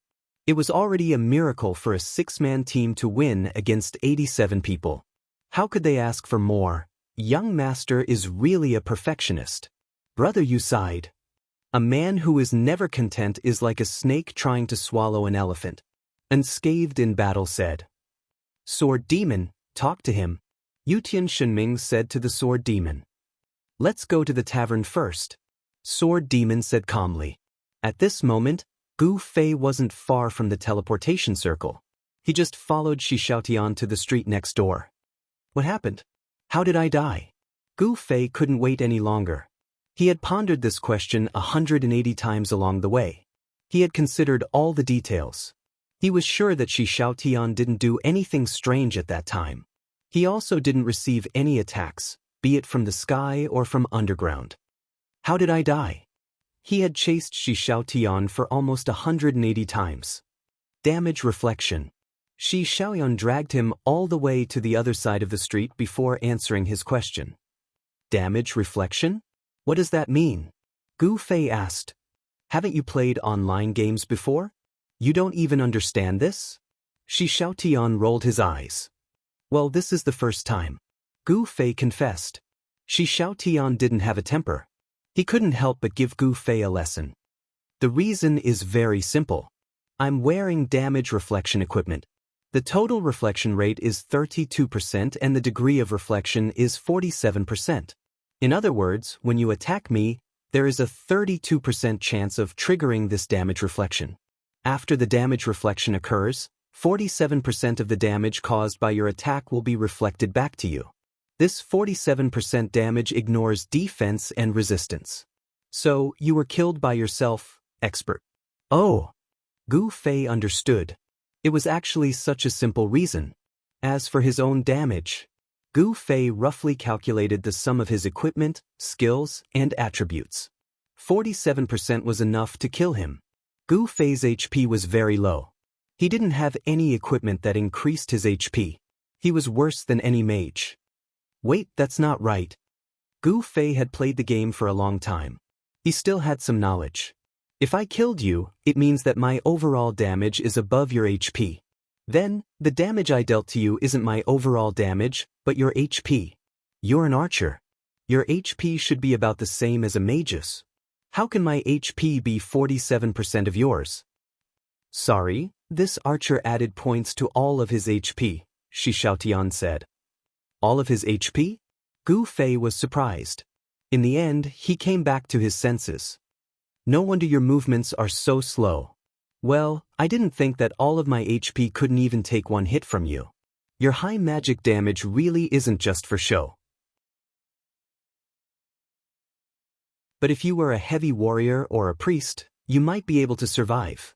Then the one who died would be you, Shi Xiaotian said. Hey, you added points to all of your HP and equipment. Are you specifically targeting me? Gu Fei said. Of course I'm targeting you. Wah, the legendary #1 expert in Cloud City still lost to me, an invincible liar. Shi Xiaotian said proudly. Don't be so bad. This tone made Gu Fei think of a certain someone. He then said, also, I didn't lose. Don't forget that you were also insta-killed. At most, we both died. It's a draw. What? Still not convinced? Do you want to try again? Shi Xiaotian stood up straight. But Gu Fei also raised his sword. Are you serious? If you die now, you'll lose a level. Aren't you afraid? Shi Xiaotian was puzzled. Liar, pay attention. The reflex rate is 32%, right? That means I have a 68% chance of winning and a 32% chance of dying together. Your chance of winning is 0. Your chance of dying is 100%. Gu Fei said. That's exactly what I want. I was thinking that adding points like this can't be trained anymore. I'm going to drop a level and level up again. Shi Shan said, hurry up and use your incomparably rich experience to kill me. Gu Fei frowned and suddenly said, did you make some kind of enemy? Are you going to use this method to die together with someone? No way. You saw through me? Shi Xiaotian was shocked. You're really despicable. If you want to kill someone, you have to do it like me. Gu Fei drew a flower with his sword and put it back into his pocket. I have my own way. Shi Xiaotian said indifferently. Then I wish you good luck. Gu Fei was already preparing to leave. Next time, remember to use appraisal first. Be careful of being reflected to death. Shi Xiaotian sneered. Gu Fei nodded. I just don't know how many people will use this method. With that, Gu Fei turned and left. The people from Child Elite Group were still waiting for him in Little Ray's bar. There will be. Shi Xiaotian muttered softly as he looked at Gu Fei's back. Little Ray's bar. The moment Gu Fei entered, he was seen by Little Ray. He greeted him and softly said, congratulations. Although there was no special broadcast, it was still the finals. The system had just announced the final results of the mercenary competition. In Cloud City, Child Elite Group was in first place, Black Hand Mercenary Group was in second place, and Wildflower Mercenary Group was in third place. The whole city was naturally in an uproar. They really didn't think that the young noble elite group, a small group of 6 people, would be so dark to the end. Moreover, they were quite strong. Cloud City's famous and strong groups were almost all killed by them. When Gu Fei walked past the table in the bar, he already heard players discussing this matter. After all, this was also an achievement that Gu Fei had painstakingly killed, so he was quite pleased. As soon as he entered the private room, he saw Han family young master's dark face. It was obvious that he was dissatisfied, very dissatisfied. What's wrong with you? How can you not keep your integrity in your old age? Before Gu Fei could sit down, Han family young master was already roaring. Of course, he was roaring in a low voice. The private room that little Ray made had no soundproofing. Calm down, you must calm down.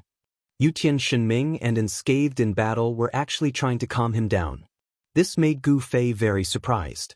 Normally, if this kind of thing happened, these two guys would definitely be gloating and watching the show. How many times have I said it? We must be united. Unscathed in Battle said sincerely. Coupled with his mature appearance, it was actually quite convincing. Yes, that's right, especially at a time like this. Yutian Shenming said. When he saw that Gu Fei was about to open his mouth, he hurriedly stopped him. Qianli, sit properly and listen to Gongzi's words. Yes, Gongzi, look, Qianli has already admitted his mistake. Moreover, his attitude is very good. Don't get angry. It doesn't matter if you get angry, but if you accidentally disband the mercenary group at this time, then it will be troublesome. Unscathed in Battle said seriously. Yes, the final reward hasn't been given yet. We can't disband at this time. Yutian Shenming said.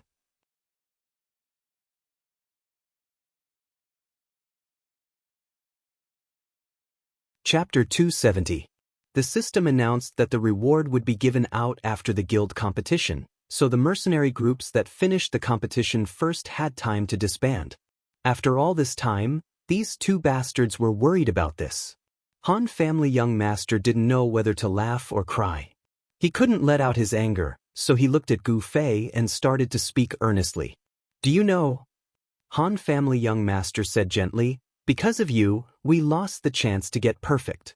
Because we didn't get perfect, we lost the chance to release a perfect broadcast to humiliate these guys. What bullshit #1 guild in Cloud City? I'm the #1 guild in Cloud City. No, I'm the #1 guild in the parallel world. Han family young master's voice got louder and louder, and he started to laugh crazily. Gu Fei realized, you drank too much? Brother, you nodded. I drank a lot during the competition. He recalled the empty beer bottles stacked high on the highest peak of the map of the finals. It was dazzling under the sunlight. Drank too much? Why didn't I notice? Unscathed in Battle was still confused. Damn, you can't even tell the difference between a guild and a mercenary group, and you say you didn't drink too much? Are we a guild? Gu Fei also started to scold. Sometimes, idiots could really make people angry. Oh. Unscathed in Battle realized that Han family young master did shout that he was the #1 guild in the parallel world. Sigh. Sword Demon sighed and didn't say anything. As expected of an old friend, he could tell that Han family young master drank too much. Qianli, what's going on? Brother, you finally asked this question. Everyone was actually confused. It's damage reflect. Gu Fei said. Oh. The experts sighed. Of course, they knew what was going on when they heard it. Sad. So sad. Han family young master suddenly started to lecture again. Everyone here, aren't you all top experts? Damage reflect. You guys didn't even think of something that could counter classes with high damage but low HP. Aren't you ashamed? Why didn't anyone warn us beforehand? Han family young master slammed the table. You didn't expect it either, did you? Yutian Shenming couldn't help but ask.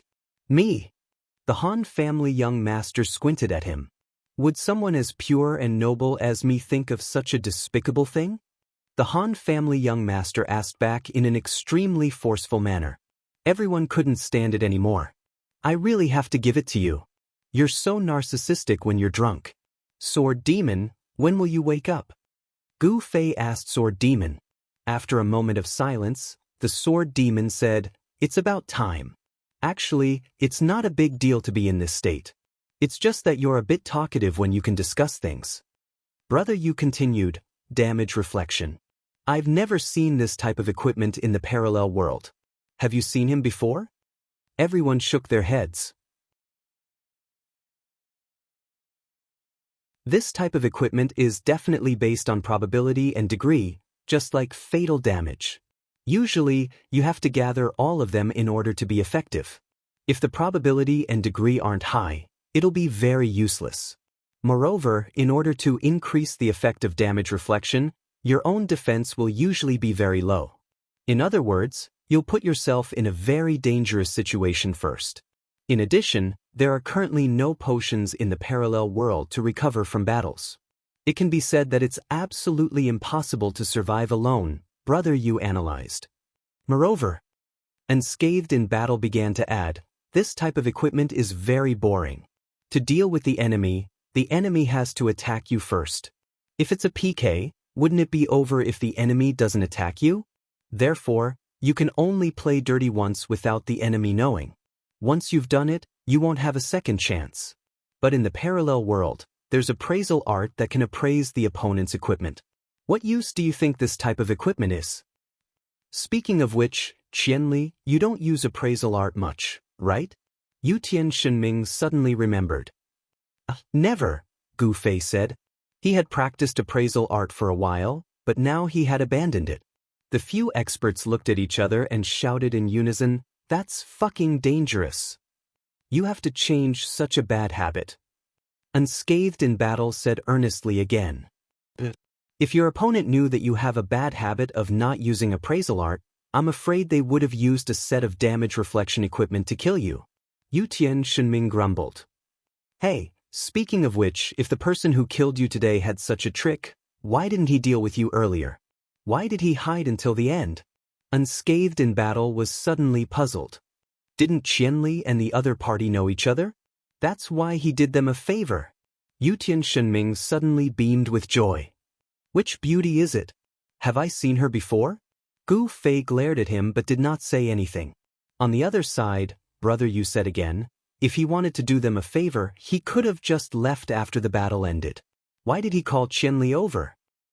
Oh, he probably wanted to use that opportunity to experiment on me? He wanted to use this method to trick others, Gu Fei explained. The Han family young master, who had been silent for a long time and seemed to be dozing off, suddenly snorted. He did not even lift his head as he said coldly, apart from you, idiot, is there anyone else who doesn't use appraisal art before a PK? Yes, that's right. Unscathed in Battle immediately agreed. Didn't I say it just now? This method is too passive, so it can only be used for a sneak attack. However, under the setting of appraisal art in the parallel world, this kind of equipment basically has no PK value, so no one will use it for PK. That's not it. Even if Qianli has the habit of using appraisal art, it's impossible for him to appraise one by one when he uses an area of effect spell. When he uses an area of effect spell, voila, Qianli will be dead. Yutian Shenming even used onomatopoeia when he spoke. That's not right, right? Reflected damage is usually reflected by close-range attacks. Unscathed in Battle said. That depends on the setting of each game. Brother, you said. Yes, the XXX game I used to play also has a reflection effect on long-range attacks. Yutian Shenming listed a game. What about in the parallel world? Does it have it or not? No, brother, you said. The two of them were suspicious. You haven't seen any equipment with a reflection effect either, right? Brother, you didn't know whether to laugh or cry. I haven't seen any equipment before, but I know about the setting regarding reflection. It has no effect on long-range attacks. Oh, no wonder Qianli can live until today. Yutian Shenming said. TSK, you have to be careful in the future, Qianli. Maybe one of your enemies will find out that you have a habit of not using appraisal art. They will definitely use this method to harm you. Unscathed in Battle said. Could it be that the beauty in today's mercenary battle was specifically here to warn Qianli about this? Imperial God Ming exclaimed. So loyal and righteous? Is it really that melodramatic? Unscathed in Battle also exclaimed. The few of them looked at Gu Fei. Idiot. If you really wanted to remind him, just say it. Do you really have to go through all this trouble?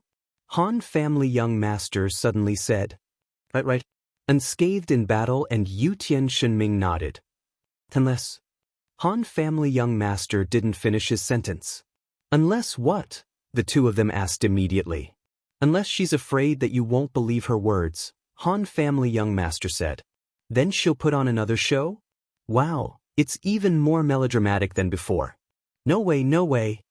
Unscathed in battle and Yu Tianxinming shook their heads. Gu Fei was also in a trance.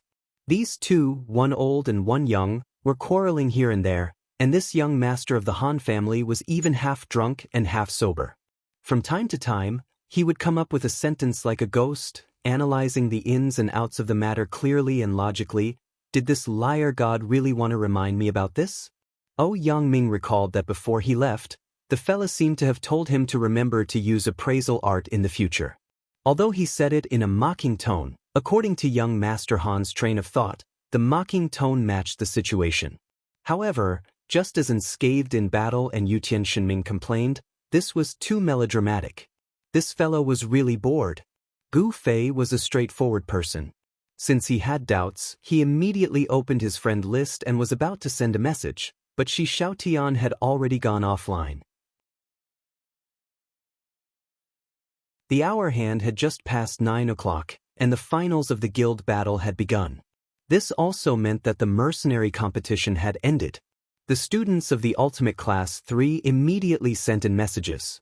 Teacher, which group are you in? Child Elite Group. Don't you know? Ugh. First place. That's amazing. The students exclaimed. Teacher, let us join your mercenary group too. Someone requested. Go, go, go. What's the point of adding such a messy group? Gu Fei reprimanded. He turned around and looked at his group members. Han family young master had a bad personality, was narcissistic, and drank too much. Unscathed in battle and Yu Tianxinming were old and frivolous, while the other was young and inexperienced. Brother Yu was cautious, but he was always worried about this and that. He didn't know if it was Brother Yu or Brother Worry. Sword Demon was reliable in terms of character, but he was obviously the most addicted to online games. He wasn't a good role model for the students. As expected, he was a pile of trash. Gu Fei sighed. He didn't analyze himself. He was a PvP maniac, and he brought more trouble to the other players than these 5. Just look at the frightened expressions on the faces of the players in Cloud City with a bit of PK value. The 6 of them were sitting in the private room of the tavern, waiting for the end of the guild battle. The system said that the rewards would be given out at that time. What would it be? They guessed excitedly. Not long after, Han family young master sobered up, but Yu Tianxinming was drunk. The little brat didn't have much alcohol tolerance, but he was still quite obedient when drunk. He fell asleep on the wall of the private room. Yutian, you're too careless. How could you fall asleep at such a crucial time? Unscathed in battle snickered. Time ticked by, and finally, the system broadcast rang out once more. The results of the guild tournament were out. First place was unsurprisingly reigning the world, second place was Iron Armored Guild, and third place was First Light of the Lanterns. Gu Fei had never heard of any of them before. The rewards are coming. Unscathed in battle grabbed Gu Fei excitedly. His usual playmate, Yu Tianxinming, was still asleep.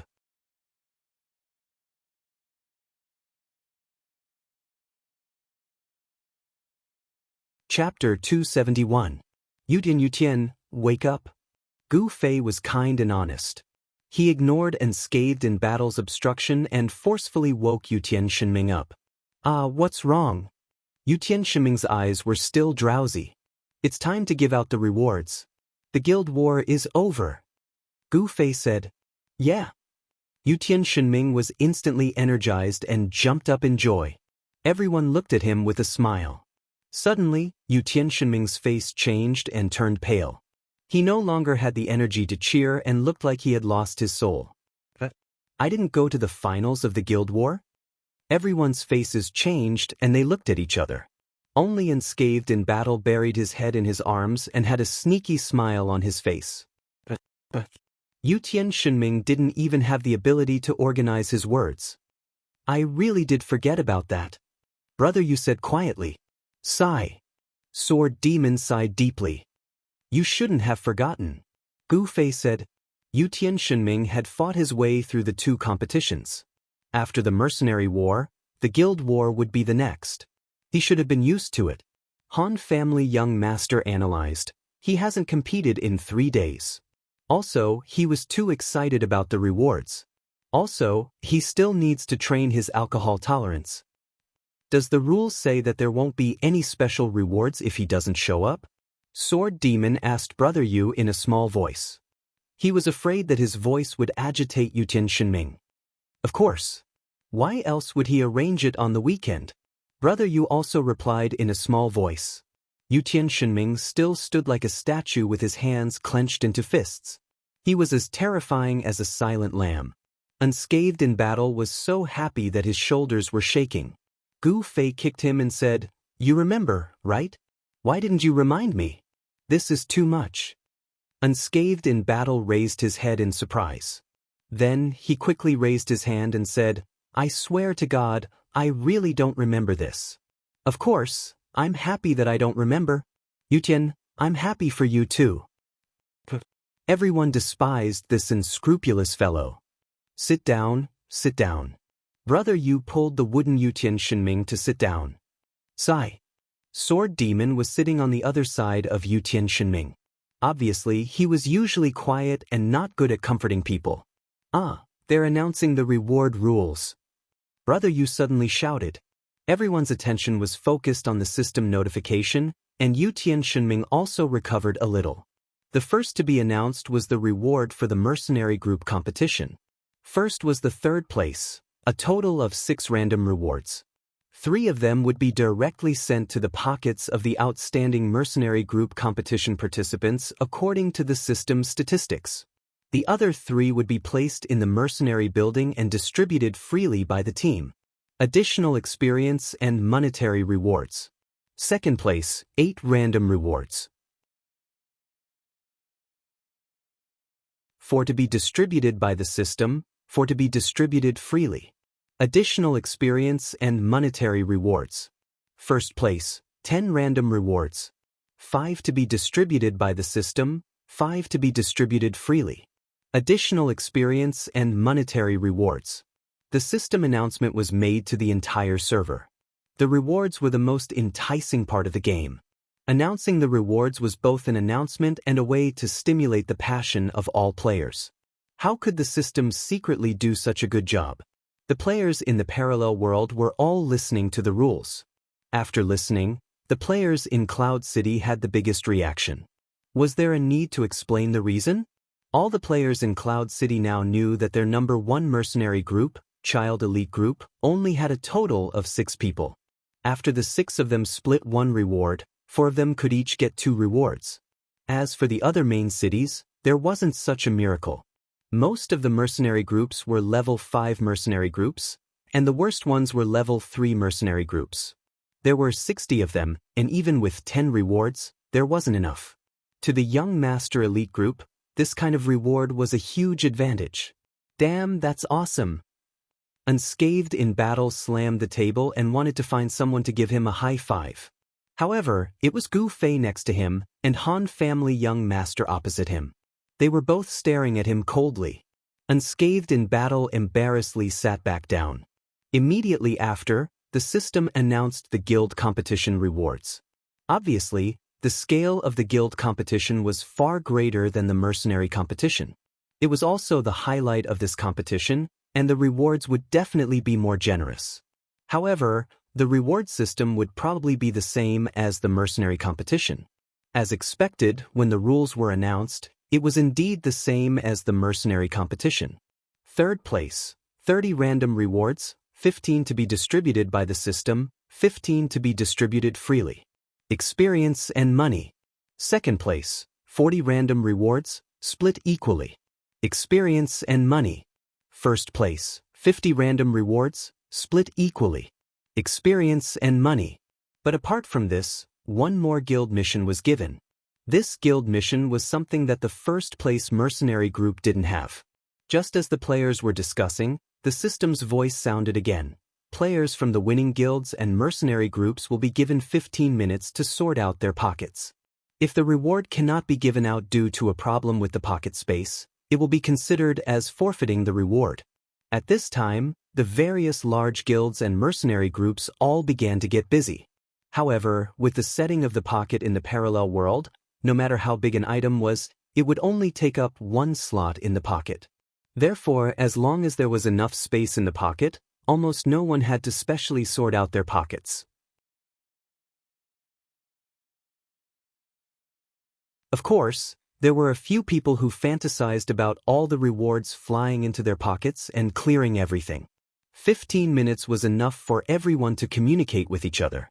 I've never heard of the system giving out rewards based on performance. Brother Yu was shocked. I wonder what it'll be based on. Points?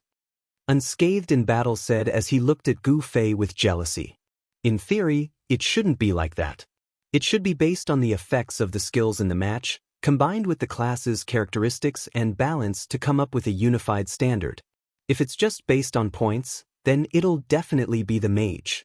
In a group battle of this scale, most of the points will definitely be in the Mage's hands. Brother Yu said, no matter what, Qianli definitely won't be able to escape. Unscathed in Battle said, we have a total of 6 people, so we'll give out 5. The suspense is on which loser won't get the reward. Gu Fei said as he looked towards the Han family young master and Brother Yu. The loser would obviously be decided between the two of them. The child elite group's battles had always been focused on harassment and guerrilla attacks, so the two of them didn't have much to show off. As for the Han family young master's commands and Brother Yu's intelligence gathering, the system obviously couldn't be smart enough to calculate all of this.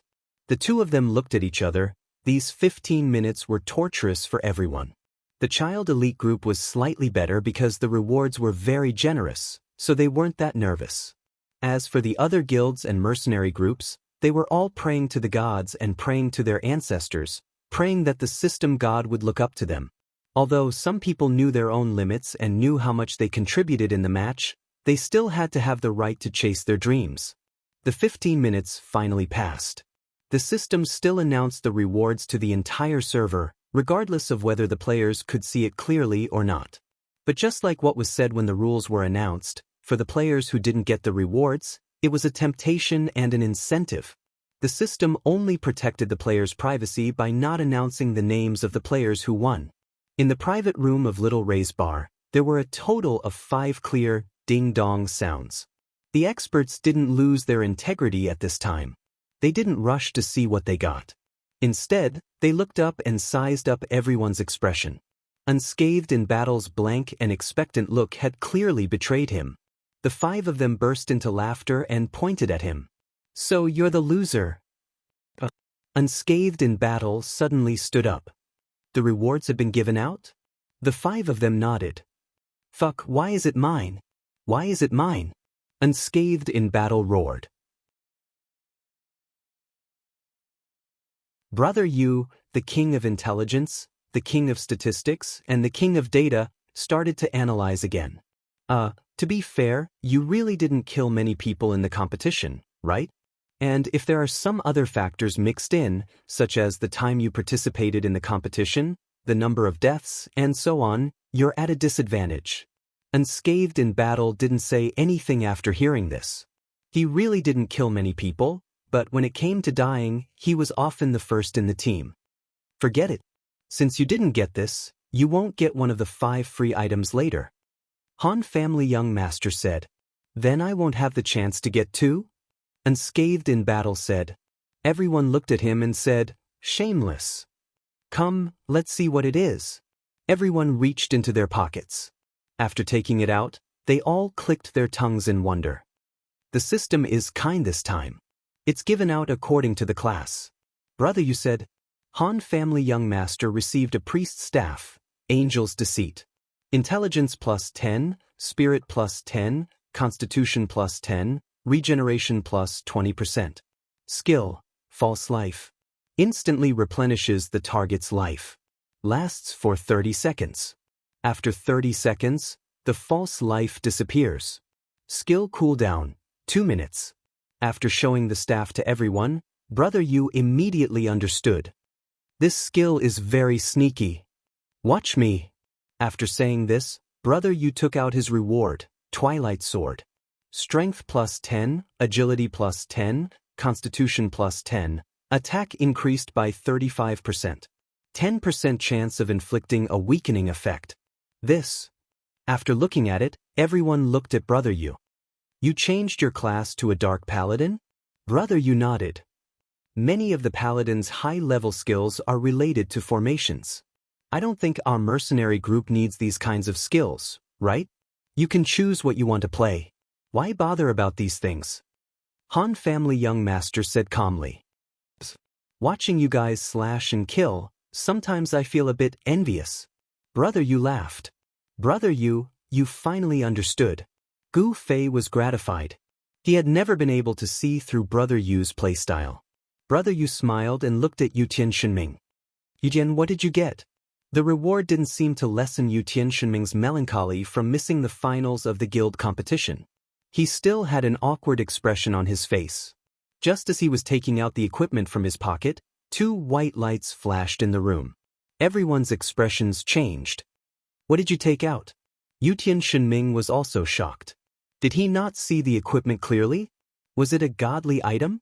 Just as he was about to take a closer look, Sword Demon beside him said, "It's okay.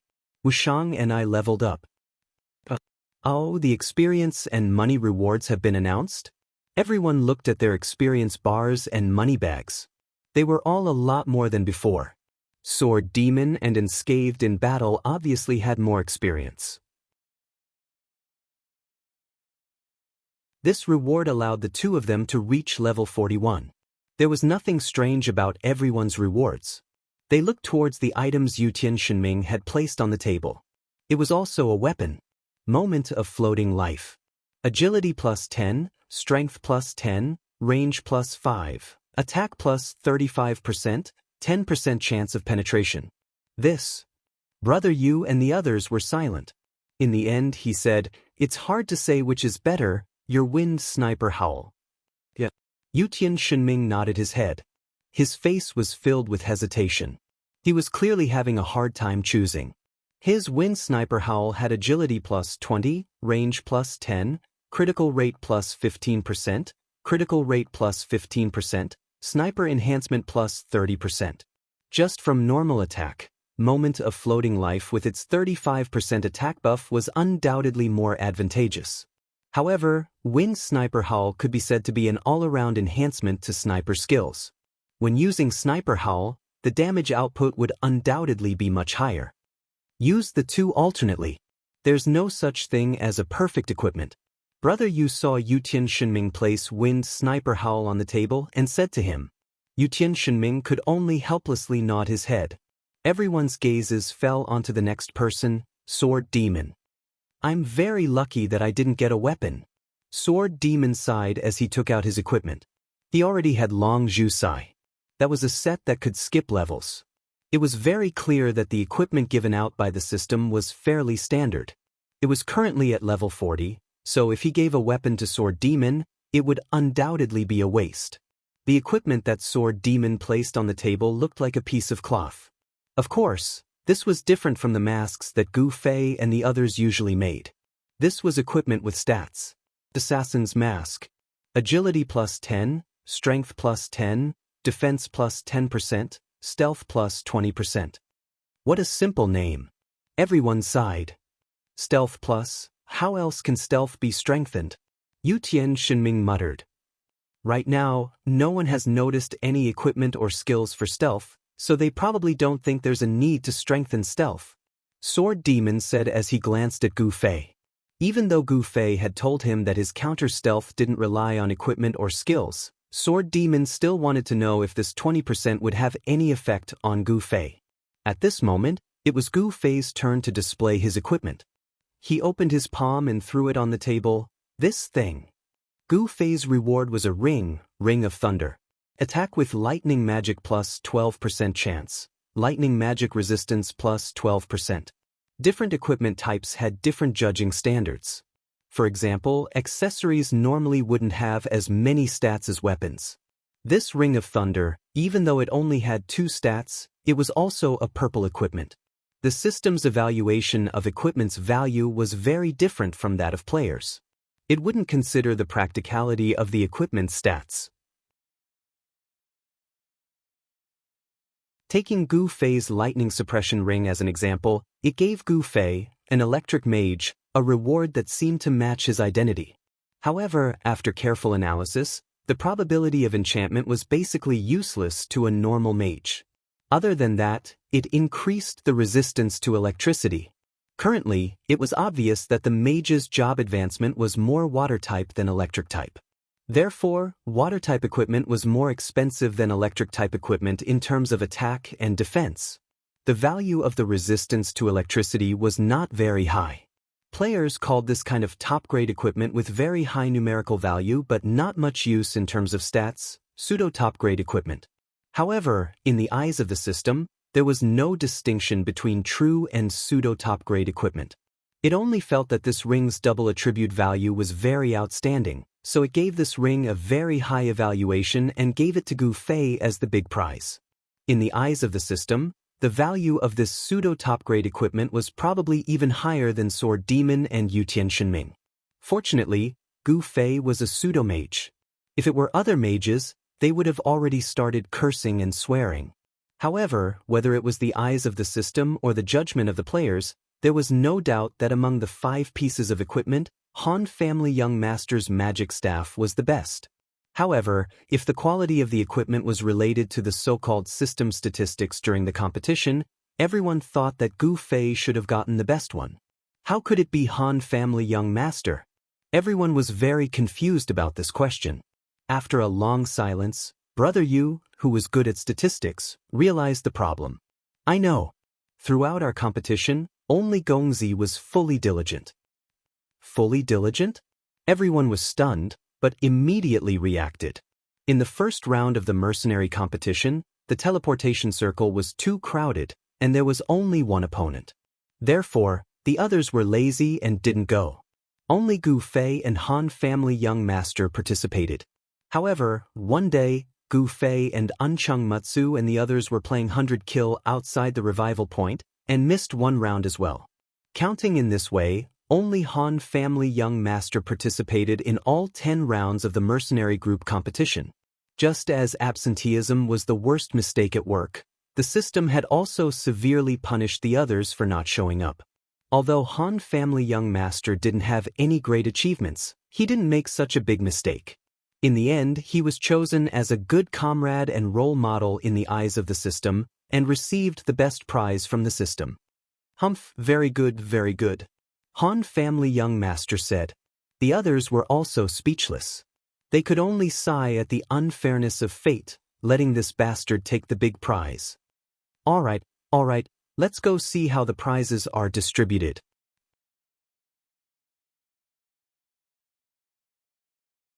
Unscathed in battle had been green with envy for a long time, waiting to get his share of the freely distributed prizes.